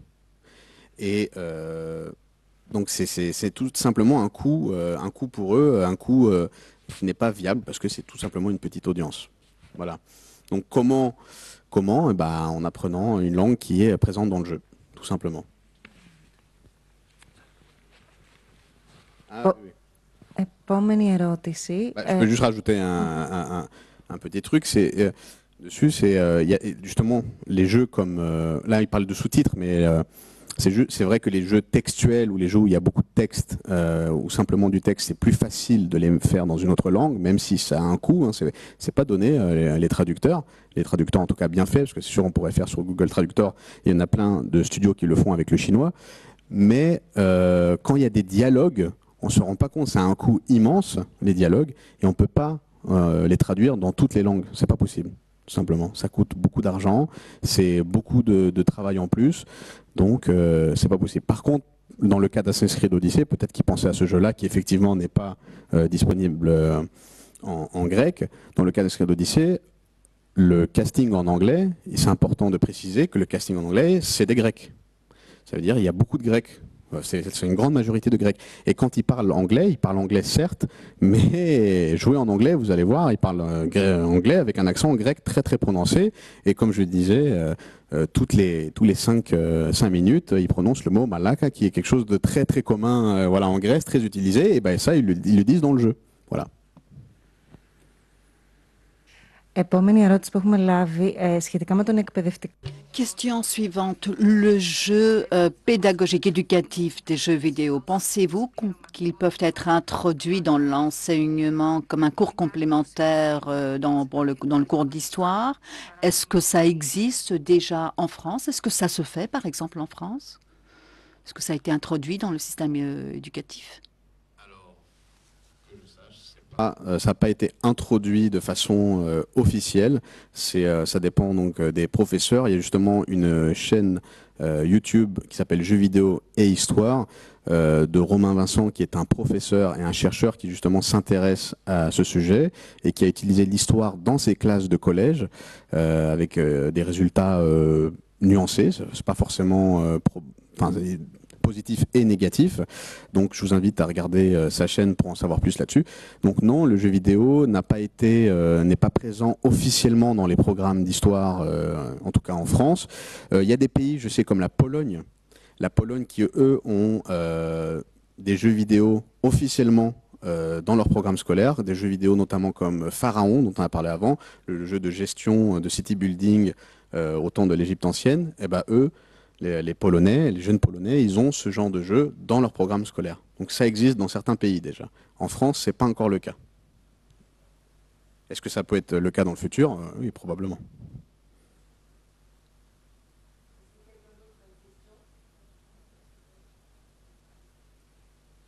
D'autres une question?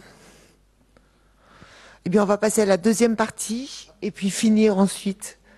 Où ça? Ah, j'arrive.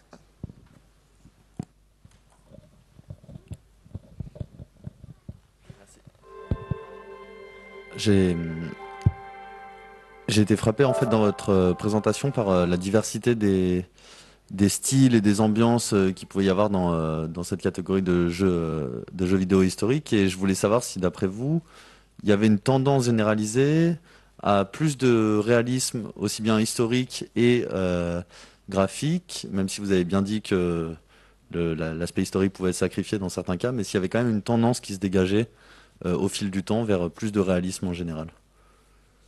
Alors, plus de réalisme dans quel sens? Dans le sens des sensations, c'est-à-dire dans les jeux de guerre, par exemple, il y a clairement un appétit et une tendance ces 5-10 dernières années pour vraiment plus de réalisme. Les gens veulent pas simplement un jeu de guerre ou arcade, comme on dit, où on tire comme on veut, on fait ce qu'on veut et tout. Ils veulent vraiment des sensations réalistes et ils essayent d'avoir les mêmes sensations qu'ont eu les acteurs de l'époque, à moindre, évidemment pas exactement la même chose, mais en tout cas les sensations techniques, ils veulent la même chose. Après, dans les autres jeux, au niveau du photoréalisme, c'est-à-dire au niveau des graphismes, clairement il y a une tendance vers plus de photoréalisme, donc plus de réalisme, mais les meilleurs jeux vidéo historiques, c'est pas forcément les jeux qui sont le plus réalistes d'un point de vue visuel. Il y a des jeux vidéo, justement, les jeux de stratégie qui se déroulent sur une carte. C'est abstrait, c'est pas très... voilà, il n'y a pas vraiment de photoréalisme comme dans Assassin's Creed ou Ghost of Tsushima ou autre, mais ça peut être des jeux qui sont beaucoup plus fidèles historiquement que ces jeux photoréalistes. Voilà. Mais oui, il y a clairement une tendance, un appétit. De toute façon, il y a un appétit pour l'histoire en général ces dernières années, et ça se ressent dans les jeux vidéo, et ça se ressent aussi chez les développeurs de jeux vidéo qui vont pas hésiter à faire appel à des historiens ou à des spécialistes.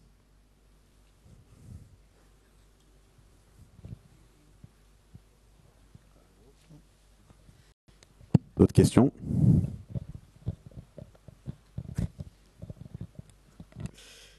Pas de questions? On va jouer alors.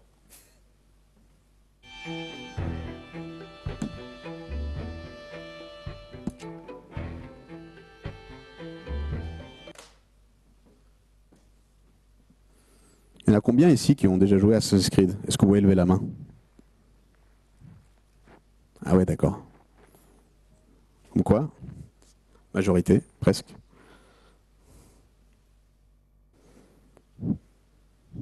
Et combien d'entre vous ont joué à Assassin's Creed Odyssey? Si vous pouvez lever la main? Ah, il y en a beaucoup moins. Hein. Ouais, levez la main, 2 minutes. Tu n'as pas joué. Si, moi j'y ai joué.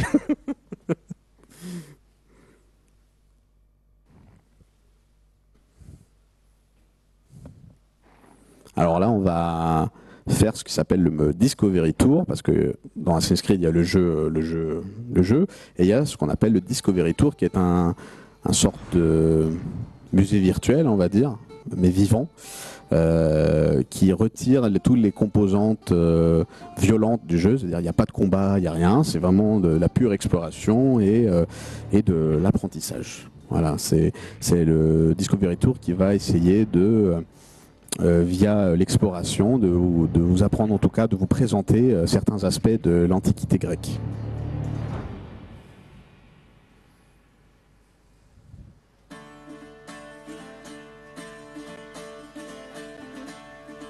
Le temps de chargement, c'est long. Hein. J'ai pas une PS5, hein, c'est une PS4, c'est pour ça.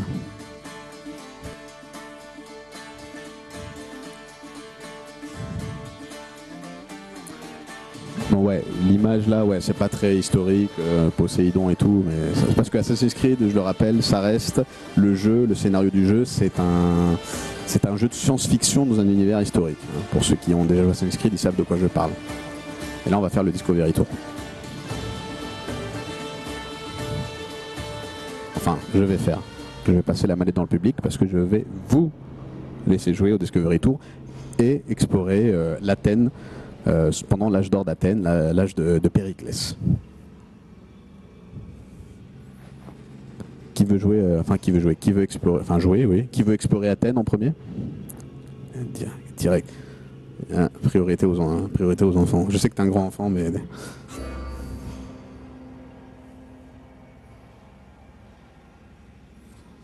Ah, c'est bien sur un grand écran comme ça.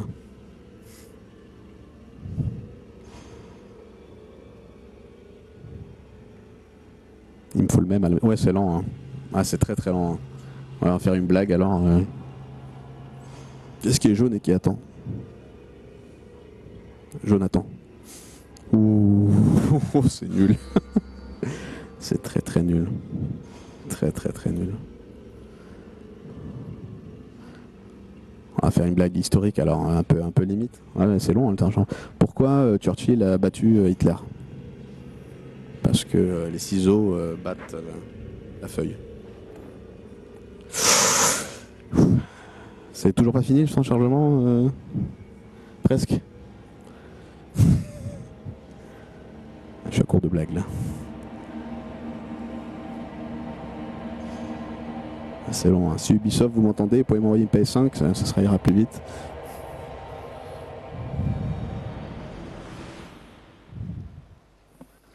Alors voilà comment ça se présente. Vous êtes donc dans l'Athènes, l'âge d'or d'Athènes, et Ubisoft, avec l'aide d'historiens, de spécialistes, ont essayé vraiment de reproduire le plus fidèlement possible, avec, enfin le plus fidèlement, on n'est jamais sûr à 100% que ça ressemblait à ça, mais en tout cas ça s'en rapproche beaucoup, donc de l'Athènes, de l'âge d'or d'Athènes. Qui veut essayer? Qui veut se balader? Je crois que les enfants d'abord, ils veulent essayer là-bas. On va voir où est-ce qu'ils vont nous emmener. Mettez.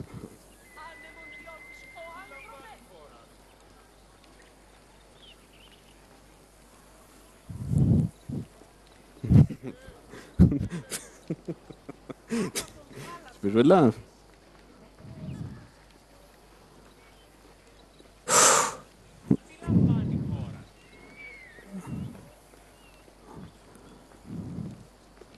Alors, ça c'est l'acropole, mais je crois qu'il veut pas aller dans cette direction. Tu vas aller voir l'acropole? Tu sais pas? Ouais.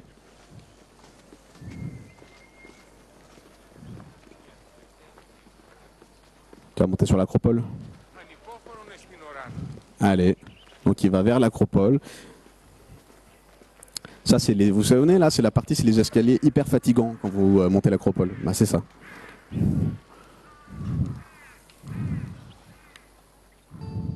Ah, qu'est-ce qu'il a fait? Ah, tu sais pas?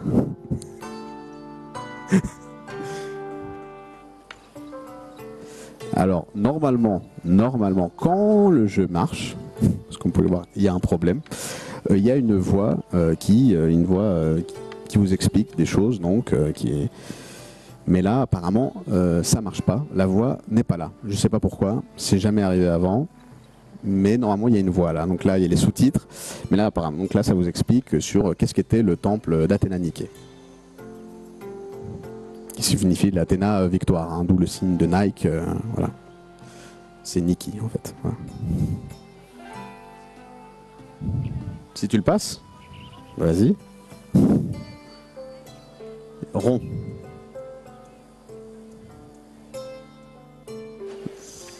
Ah, pour faire simple, en fait, il vous présente il y avait une prêtresse dans ce temple. Je crois que c'était une prêtresse qui était choisie par an et qui était payée aux frais d'Athènes, richement payée pour être là et prier.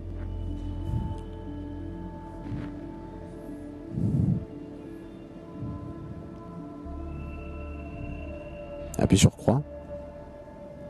Voilà. Va dans l'acropole. Non, tu veux pas aller à l'acropole. T'aimes pas l'acropole, hein? Si? Donc vous pouvez voir aussi le costume des personnages qui ont été, et qui ont, pareil, on a essayé de recréer le plus fidèlement possible les possibles habits qu'avaient les Athéniens à cette époque-là. Là, on rentre dans l'acropole, et là, vous voyez toute cette partie-là, c'est la partie horrible qui a été bétonnée aujourd'hui à l'acropole. Bah, à l'époque, c'était comme ça. Aujourd'hui, c'est horrible. Donc là, vous avez vraiment une idée de à quoi ça ressemblait. Et il y avait, pour ceux qui ne savent pas, alors là on le voit pas, mais sur le côté, il y avait une statue d'Athéna immense en bronze, dont la lance et le casque brillaient jusqu'à, on disait qu'on pouvait le voir jusqu'à Sounion, quand il y avait du soleil qui tapait dessus.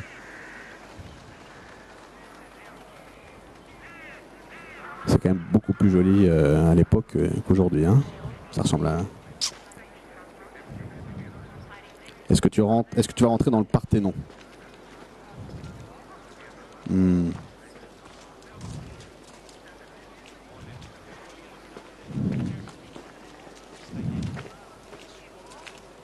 Alors le Parthénon, là, évidemment, il est divisé en deux parties. Vous savez, hein, le Parthénon, il y avait une partie où il y avait le trésor de la Ligue de Délos. La Ligue de Délos, c'était l'alliance qu'avaient créée les Athéniens après l'invasion des Perses.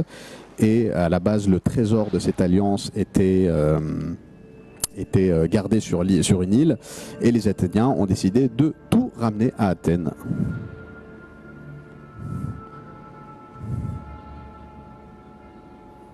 Alors, pour ceux qui ne savent pas, l'Assassin's Creed Odyssey, ça se déroule pendant la guerre du Péloponnèse qui a opposé donc Athènes et Sparte. Et ce qui est bien dans le jeu, ce que j'ai apprécié, c'est que ça met pas... on n'a pas cette vision trop manichéenne en mode Athènes c'est les gentils parce que c'est une démocratie et Sparte c'est les méchants parce que c'est une sorte de dictature militaire. On n'a pas du tout ce manichéisme parce que comme on peut le voir dans l'histoire, à ce moment-là, Athènes était une puissance impérialiste qui n'hésitait pas à écraser ses ennemis, à écraser même d'autres des alliés aussi, qui refusaient de payer par exemple pour l'Alliance. Voilà. Là c'est le trésor de Délos, vous pouvez voir. J'imagine qu'il était mieux rangé à l'époque. Là c'est un peu... ils en ont mis un peu partout, ils ont fait la fête. Et de l'autre côté du Parthénon, si vous rentrez derrière, c'est là où vous pouvez voir la magnifique statue de Phidias, d'Athéna. Alors dans le jeu aussi, ce qui est bien dans le Discovery Tour, c'est qu'il vous explique un peu sur l'acropole, mais aussi pas seulement pendant la période de Périclès. Il vous dit aussi qu'est-ce qu'il est devenu de l'acropole, par exemple pendant le Moyen-Âge, parce qu'il n'y a pas beaucoup de gens qui le savent. Que l'acropole après est devenue une église byzantine, qu'après elle est devenue une église catholique quand les croisés ont pris Athènes, et qu'après elle est devenue une mosquée, et qu'en fait c'est le fait d'être un bâtiment religieux, voilà, la super statue d'Athéna, et en fait l'eau qu'on voit par terre, c'était fait pour justement régler la température dans le temple. Et les développeurs ont eu l'intelligence de reproduire même ça. Vous pouvez même voir les fresques. Alors oui, parce que très important, les fresques, les statues dans Assassin's Creed Odyssey, dans l'histoire, en tout cas très longtemps, dans l'imaginaire populaire, qui a commencé avec la Renaissance, on a cette idée que d'une antiquité blanche. Tout était blanc. Les statues de marbre blanc et tout, alors qu'on sait clairement, on sait aujourd'hui que c'était pas du tout le cas, que les Grecs et les Romains mettaient de la couleur et de la peinture partout, mais parfois même c'est moche, mais ils mettaient de la couleur partout, partout, partout, partout. Donc c'est rare en fait de voir des statues blanches, il n'y en avait pas. Alors là, eh oui, il en manque aujourd'hui, il faut demander au British Museum de les rendre. On va faire une pétition. Là, voilà la grande statue que je vous parlais.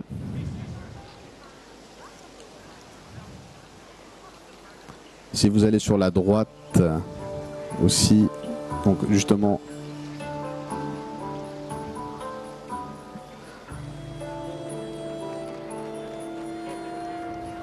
vous pouvez voir les gens prier. Pas une petite statue, hein.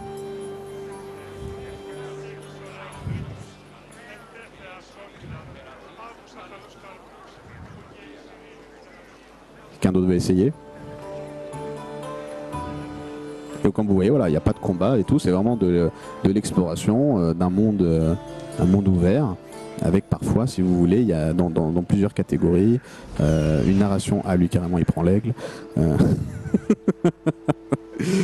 D'accord. Vous pouvez aussi prendre l'aigle pour voir de haut, avoir une sorte de vision de drone. Il y a aussi un mode, en fait, il y a un mode photo aussi. Vous pouvez prendre des photos dans le jeu pour ceux qui sont amateurs. Il y a des amateurs de photographie virtuelle, ça existe et c'est très intéressant. Voilà. Donc là, vous avez une vision sur Athènes. Enfin, si regarde vers le bas, Voilà. Là, vous voyez l'Agora, le centre commercial et politique d'Athènes, avec toutes ces échoppes. Vous voyez aussi les murailles d'Athènes. Parce que oui, il y avait des grandes murailles à l'époque, qui allaient jusqu'au Pirée. Et justement, pendant la guerre du Péloponnèse, qu'est-ce qui s'est passé? C'est que Périclès a une stratégie semi-intelligente. C'est qu'il a ramené tous les citoyens d'Athènes dans les murailles. Et à l'époque, les Grecs n'étaient pas très forts pour les sièges, ce qui fait que les Spartiates n'ont pas pu casser les murs. Mais le fait de ramener tout le monde dans les murailles, qu'est-ce que ça a donné? Ça a donné une terrible épidémie de typhus, dont Périclès est mort pendant cette épidémie. Parce que trop de gens, pas d'hygiène, forcément, ça fait pas bon ménage. Alors là, il va où? Il va jusqu'au Pirée, tranquille.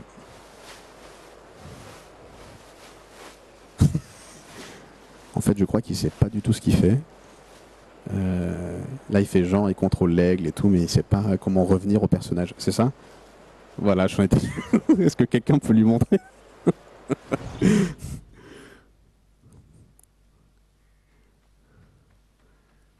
Voilà, merci. On peut l'applaudir pour ce temps de chargement.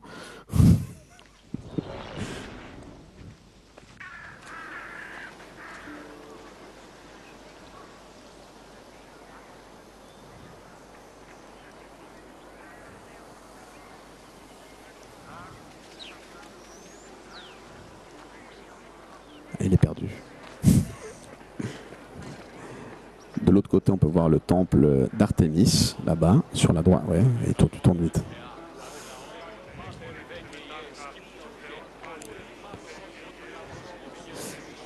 Ils ont fait un effort de parler grec ancien. Si vous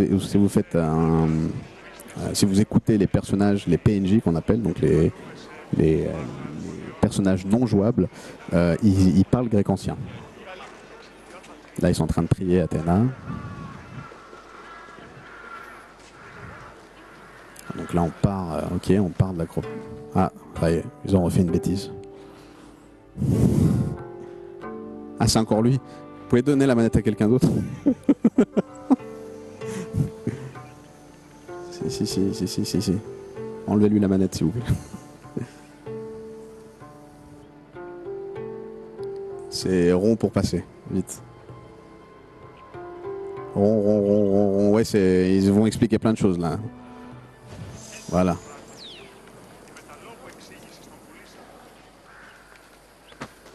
Ah, d'accord.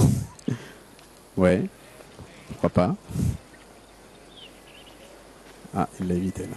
C'est bon, c'est bon. Ah, donc là tu te diriges vers le temple, le théâtre de Dionysos, et il y a aussi le temple d'Asclépios. Ouais, on peut dire. Ah ouais, d'accord. Nous avons fait face à un joueur agressif. Là, vous voyez aussi, alors très important, on voit, ils ont fait vraiment un effort de montrer comment ils taillaient les pierres, c'est impressionnant. Il faut savoir que le marbre qui a été utilisé pour construire l'acropole venait des mines de comment ça s'appelle en nord d'Athènes, Pédélé, voilà. Et que pour les ramener, déjà encore aujourd'hui, c'est très difficile de faire des blocs de marbre avec nos technologies actuelles. Alors imaginez à l'époque, et en plus les ramener intacts de là-bas jusqu'à l'acropole. C'est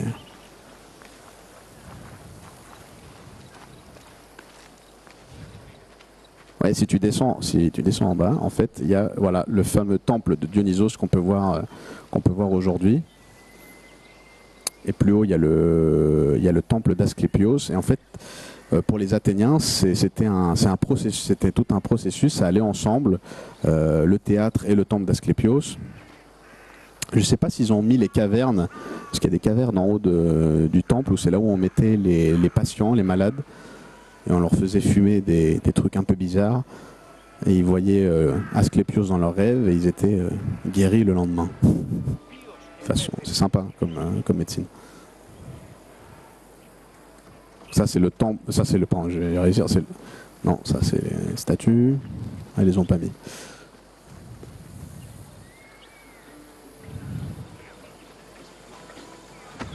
Ouais. Ça c'est un édifice, comme vous voyez, avec une architecture un peu particulière, parce qu'il a été il s'est inspiré des Perses, il me semble. Ils ont utilisé d'ailleurs les débris des navires perses après la bataille de Salamine pour construire cet édifice. Voilà. Et là, là ils chantent. Poédard dans le Discovery Tour, on apprend plus sur la musique à l'époque de la Grèce antique, on apprend plus sur la poésie, enfin sur plein de choses. Alors là on est dans l'Odéon de Périclès. Ah, tu t'éloignes, c'est pas grave, éloigne-toi. Si tu sors de là, on peut voir le temple de Zeus qui est en construction. Il n'a jamais été fini. Ouais, coup d'épaule à droite, coup d'épaule à gauche. Oui, continue. Ah ouais, d'accord.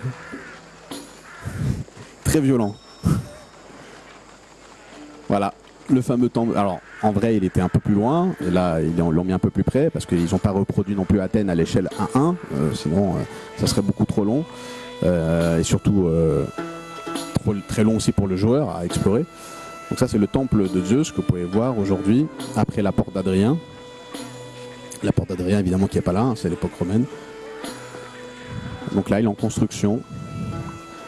Il y a des gens qui chantent. Voir les différents métiers, les différentes aussi classes sociales. On peut voir qu'il y avait des riches, des pauvres. Après, il y en a qui pointent le fait que est-ce qu'il y avait autant de femmes dehors à Athènes comme ça, libres. C'est vrai que Athènes n'était pas très réputée pour laisser les femmes se déplacer librement comme elles voulaient, mais je pense que c'est surtout le cas chez les familles nobles. Donc là, on sort d'Athènes carrément. Ouais, d'accord. Pourquoi pas. On peut aller à Sparte. Si tu appuies sur Options. C'est vrai que Sparte, on reconnaît moins. Options et L1, voilà la carte. Comme ça, ils peuvent avoir les gens une idée de... Voilà, dézoom plutôt. Des zooms encore. Voilà, tu peux te déplacer. Déplace-toi un peu sur toute la carte pour montrer à quel point les développeurs ont fait un effort de représenter une grande partie de la Grèce. Voilà, là on a un camarade qui a reconnu son île et qui est très très contente. Très très content. Et ouais, il y a mon île.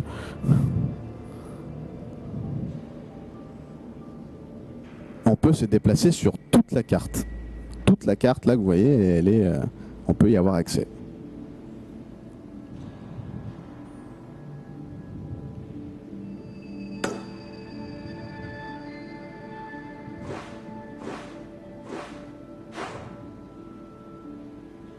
Clique, si tu veux, va sur Sparte, sur un des déplacements rapides.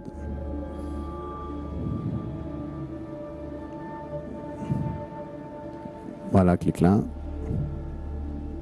Oui. Ah. C'est reparti pour les blagues.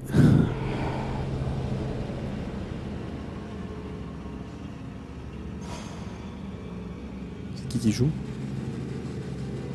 Toi?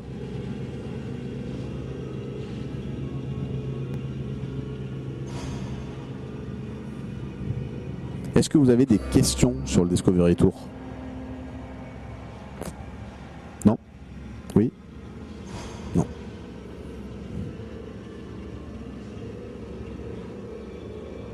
Vas-y, dis-moi. Si on peut faire des visites guidées, oui, carrément, oui, bien sûr. Bah, c'est un peu je pense, le but. C'est comme c'est plus qu'un musée virtuel, ça va au-delà. Faire des visites guidées avec vraiment comment c'était à l'époque, c'est quelque chose d'assez nouveau. Même si c'est vrai que déjà dans les années 90, début des années 2000, il y avait dans les universités des tentatives de recréer en 3D certaines villes et tout. Là, le fait de vraiment pouvoir... déjà, c'était pas le même budget. Ubisoft a un budget beaucoup plus conséquent et ça se ressent. Le fait de pouvoir bouger comme ça et interagir, c'est quelque chose d'assez intéressant pour les joueurs. Ça, c'est clair. Donc vraiment, oui, ça c'est oui pour une visite guidée du passé, c'est ça.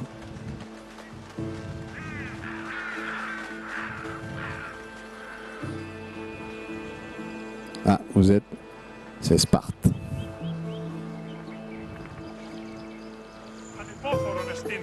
Sparte qui n'avait bien sûr pas de mur. Ah, là vous voyez, voilà, les Spartiates, c'est des hommes, ils sont torse nu, ils s'entraînent.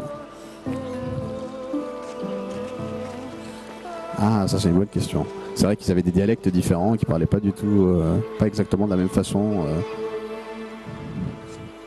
Les Spartiates étaient plus concis, plus directs. Les Athéniens, ils aimaient bien parler. C'était laconique, exactement, d'où le mot laconique.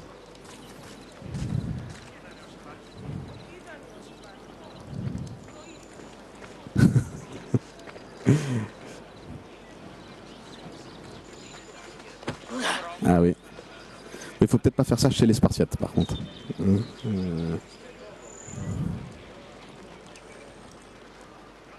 Non, faut pas appuyer. Oh, j'ai évité. Ah, vous voyez, l'entraînement, c'est ce qui faisait la force de Sparte. C'est son armée. Ah, lui, il est très content de s'entraîner.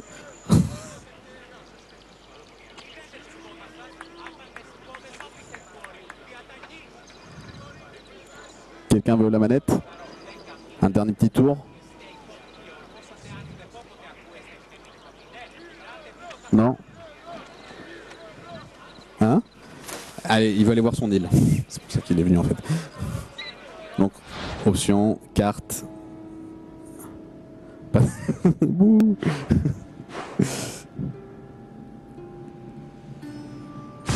Ah là, il va aller sur son île, donc il va juger, il va dire non, là ça va pas, c'était pas comme ça. Le souvlaki, il est pas là où il faut.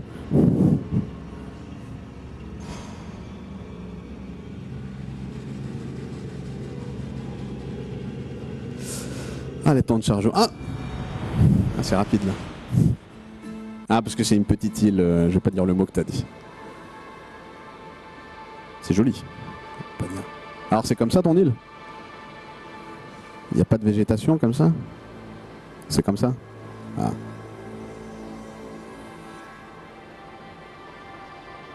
Il n'y a pas ces petites îles autour? Ça tu sais pas, t'étais pas là à l'époque. Il faut dire oui, ils n'ont pas recréé non plus la Grèce à l'échelle 1-1 comme je dis, donc tout est plus... les échelles sont plus courtes. Les distances sont plus courtes. Quoi? Il va réussir à mourir dans le Discovery Tour. Il va... Alors ça en vrai... Non. Plus de jambes.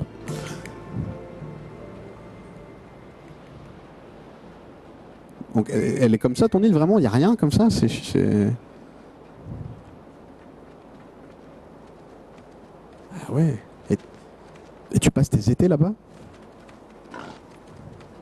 Eh ben... Il n'y a même pas un arbre. Même la tour elle est pétée. C'est pas tip top hein. Alors dans Assassin's Creed Odyssey ils ont même recréé des ruines de civilisations qui étaient là présentes avant, les civilisations mycéniennes et minoennes, qui étaient des civilisations à l'époque de l'âge du bronze. On peut voir leurs ruines dans le jeu.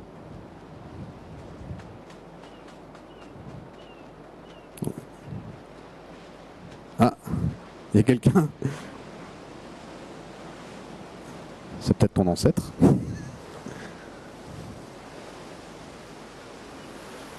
Et donc, est-ce que c'est assez réaliste la façon dans laquelle ils ont reproduit ton île?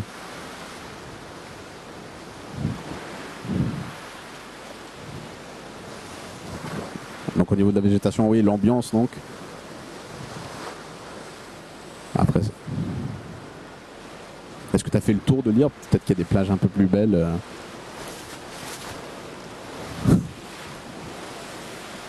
Hein? Comment on fait pour l'aigle? Ça, il faut demander à notre ami. Il l'a fait du premier coup. Ouais. Il sait pas comment il a fait. Non, ça c'est pour voir la vue à la première personne.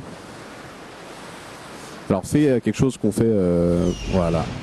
C'est-à-dire appuie sur tous les boutons comme quand on joue au jeu de combat.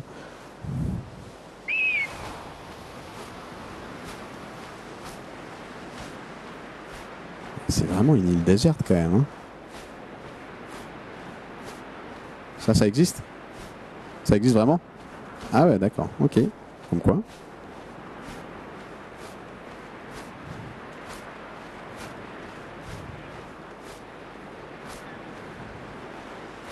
Le temple, les ruines existent vraiment? C'est le temple d'Apollon, d'accord. Et il est vraiment à cet endroit? Très bien. Alors on a un local d'Anafi qui nous présente son... c'est bien, c'est très bien. Ça nous montre qu'ils ont vraiment... Il y a vraiment un véritable effort de reconstitution. Et de l'autre côté de la montagne, normalement il n'y a rien. Effectivement, il n'y a rien. Et en face, c'est la crête, là, un grand morceau, là. D'accord. Bah, si tu veux faire un tour très rapide en crête, non? C'est bon? Est-ce que quelqu'un d'autre veut essayer? Non? Ah, il y a quelqu'un qui veut essayer derrière.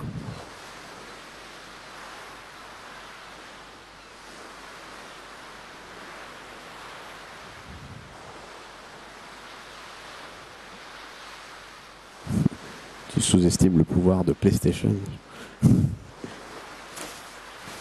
que ça marche? Ah. Alors, option. Non, option.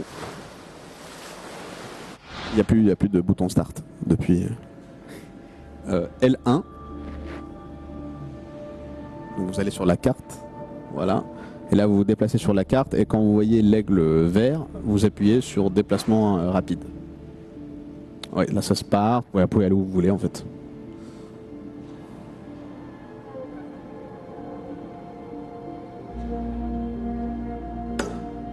Non, faut bien aller sur le... Voilà, maintenant carré. Oui, croix. Est-ce que vous êtes de Thessalonique? Non? Ah, d'accord. D'Athènes.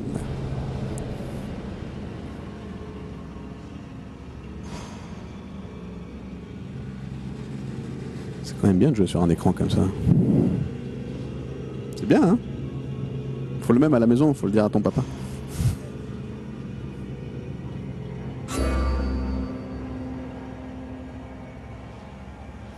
Entre chaque chargement, voilà, il y a des petits textes sur des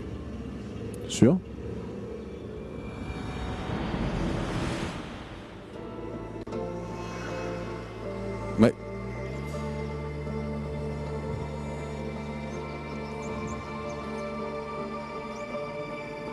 J'ai pas tout compris, mais oui, d'accord.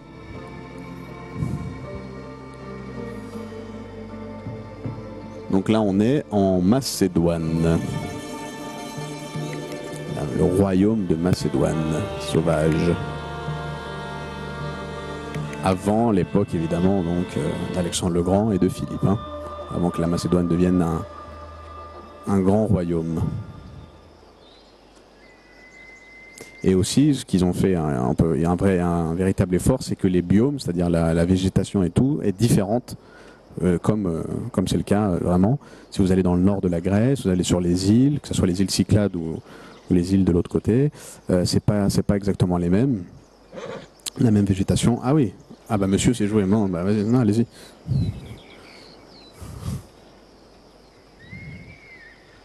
Tout de suite lui a trouvé le cheval, il sait où il va.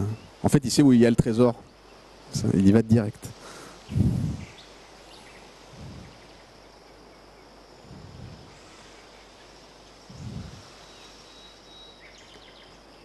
Normalement, il y a les bruits du sabot du cheval, mais il y a un problème de son ce soir. Je ne sais pas pourquoi. Il n'y a pas les voix et il y a des sons qui manquent. Normalement, quand le cheval galope, il y a du. Alors là, ouais, c'est pas quelque chose s'est passé.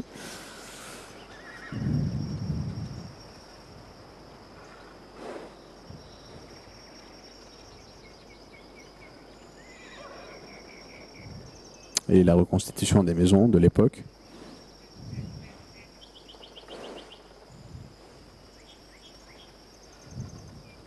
Il y a aussi tout un pan du jeu, je crois qu'il est aussi présent dans le Discovery Tour, c'est où vous pouvez prendre un bateau et naviguer sur la mer Égée. Et dans le jeu, en tout cas, je ne sais pas dans le Discovery Tour, mais dans le jeu, quand vous naviguez sur votre trirème, sur votre bateau de guerre, et vous avez vos marins qui chantent des chansons donc, de marins d'époque en grec ancien, c'est assez sympa. Très immersif en tout cas. C'était le cas aussi par exemple dans Assassin's Creed 4 Black Flag, qui est un Assassin's Creed qui se déroule dans les Caraïbes. Je pensais qu'il savait ce qu'il faisait, mais il a réussi à noyer le cheval. Ok. Donc en fait il n'y avait pas d'ennemis, donc du coup il a noyé le cheval. Ah oui. Il y avait un lynx. Un Pokémon. Non, un lynx. Non. Ah, il y a un bateau, peut-être que prendre le bateau. Ouais, je crois que vous pouvez prendre le bateau. C'est un petit bateau. Mais... se mettre dessus, il faut aller dessus. Appuyer sur... Voilà. Voilà.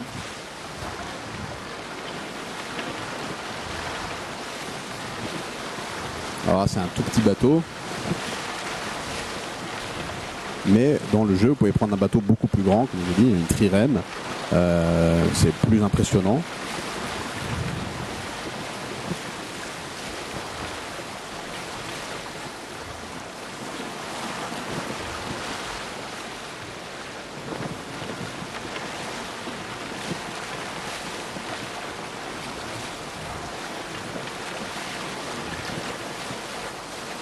Il fait son petit tour.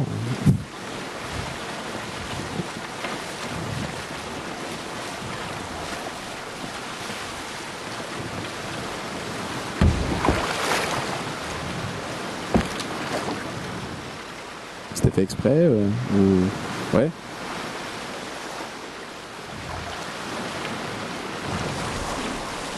Ah.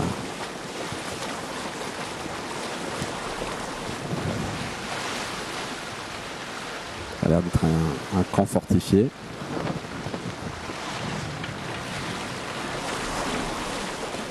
Ah, d'accord. Alors, c'est pas la même époque, ça c'est Seconde Guerre mondiale et après amphibien et tout. Comment on sort du bateau? Rond, je crois, non? Voilà.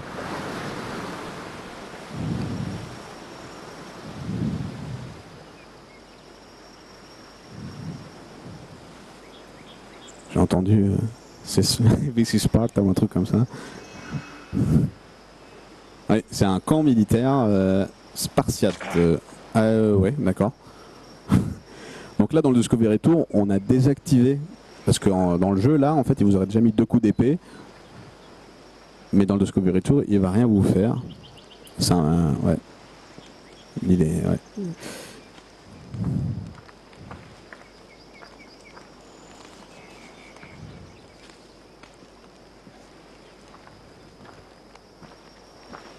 Bah, je crois qu'on peut terminer là-dessus, hein, ouais. Voilà, on va terminer là-dessus. Bah, j'espère que ça vous a plu, que ça vous a donné envie d'essayer le Discovery Tour ou d'essayer d'autres jeux en général. Et je vous remercie beaucoup en tout cas de m'avoir écouté. Et j'espère voilà, que ça va vous donner envie d'essayer des jeux et d'en apprendre plus. Voilà, merci beaucoup.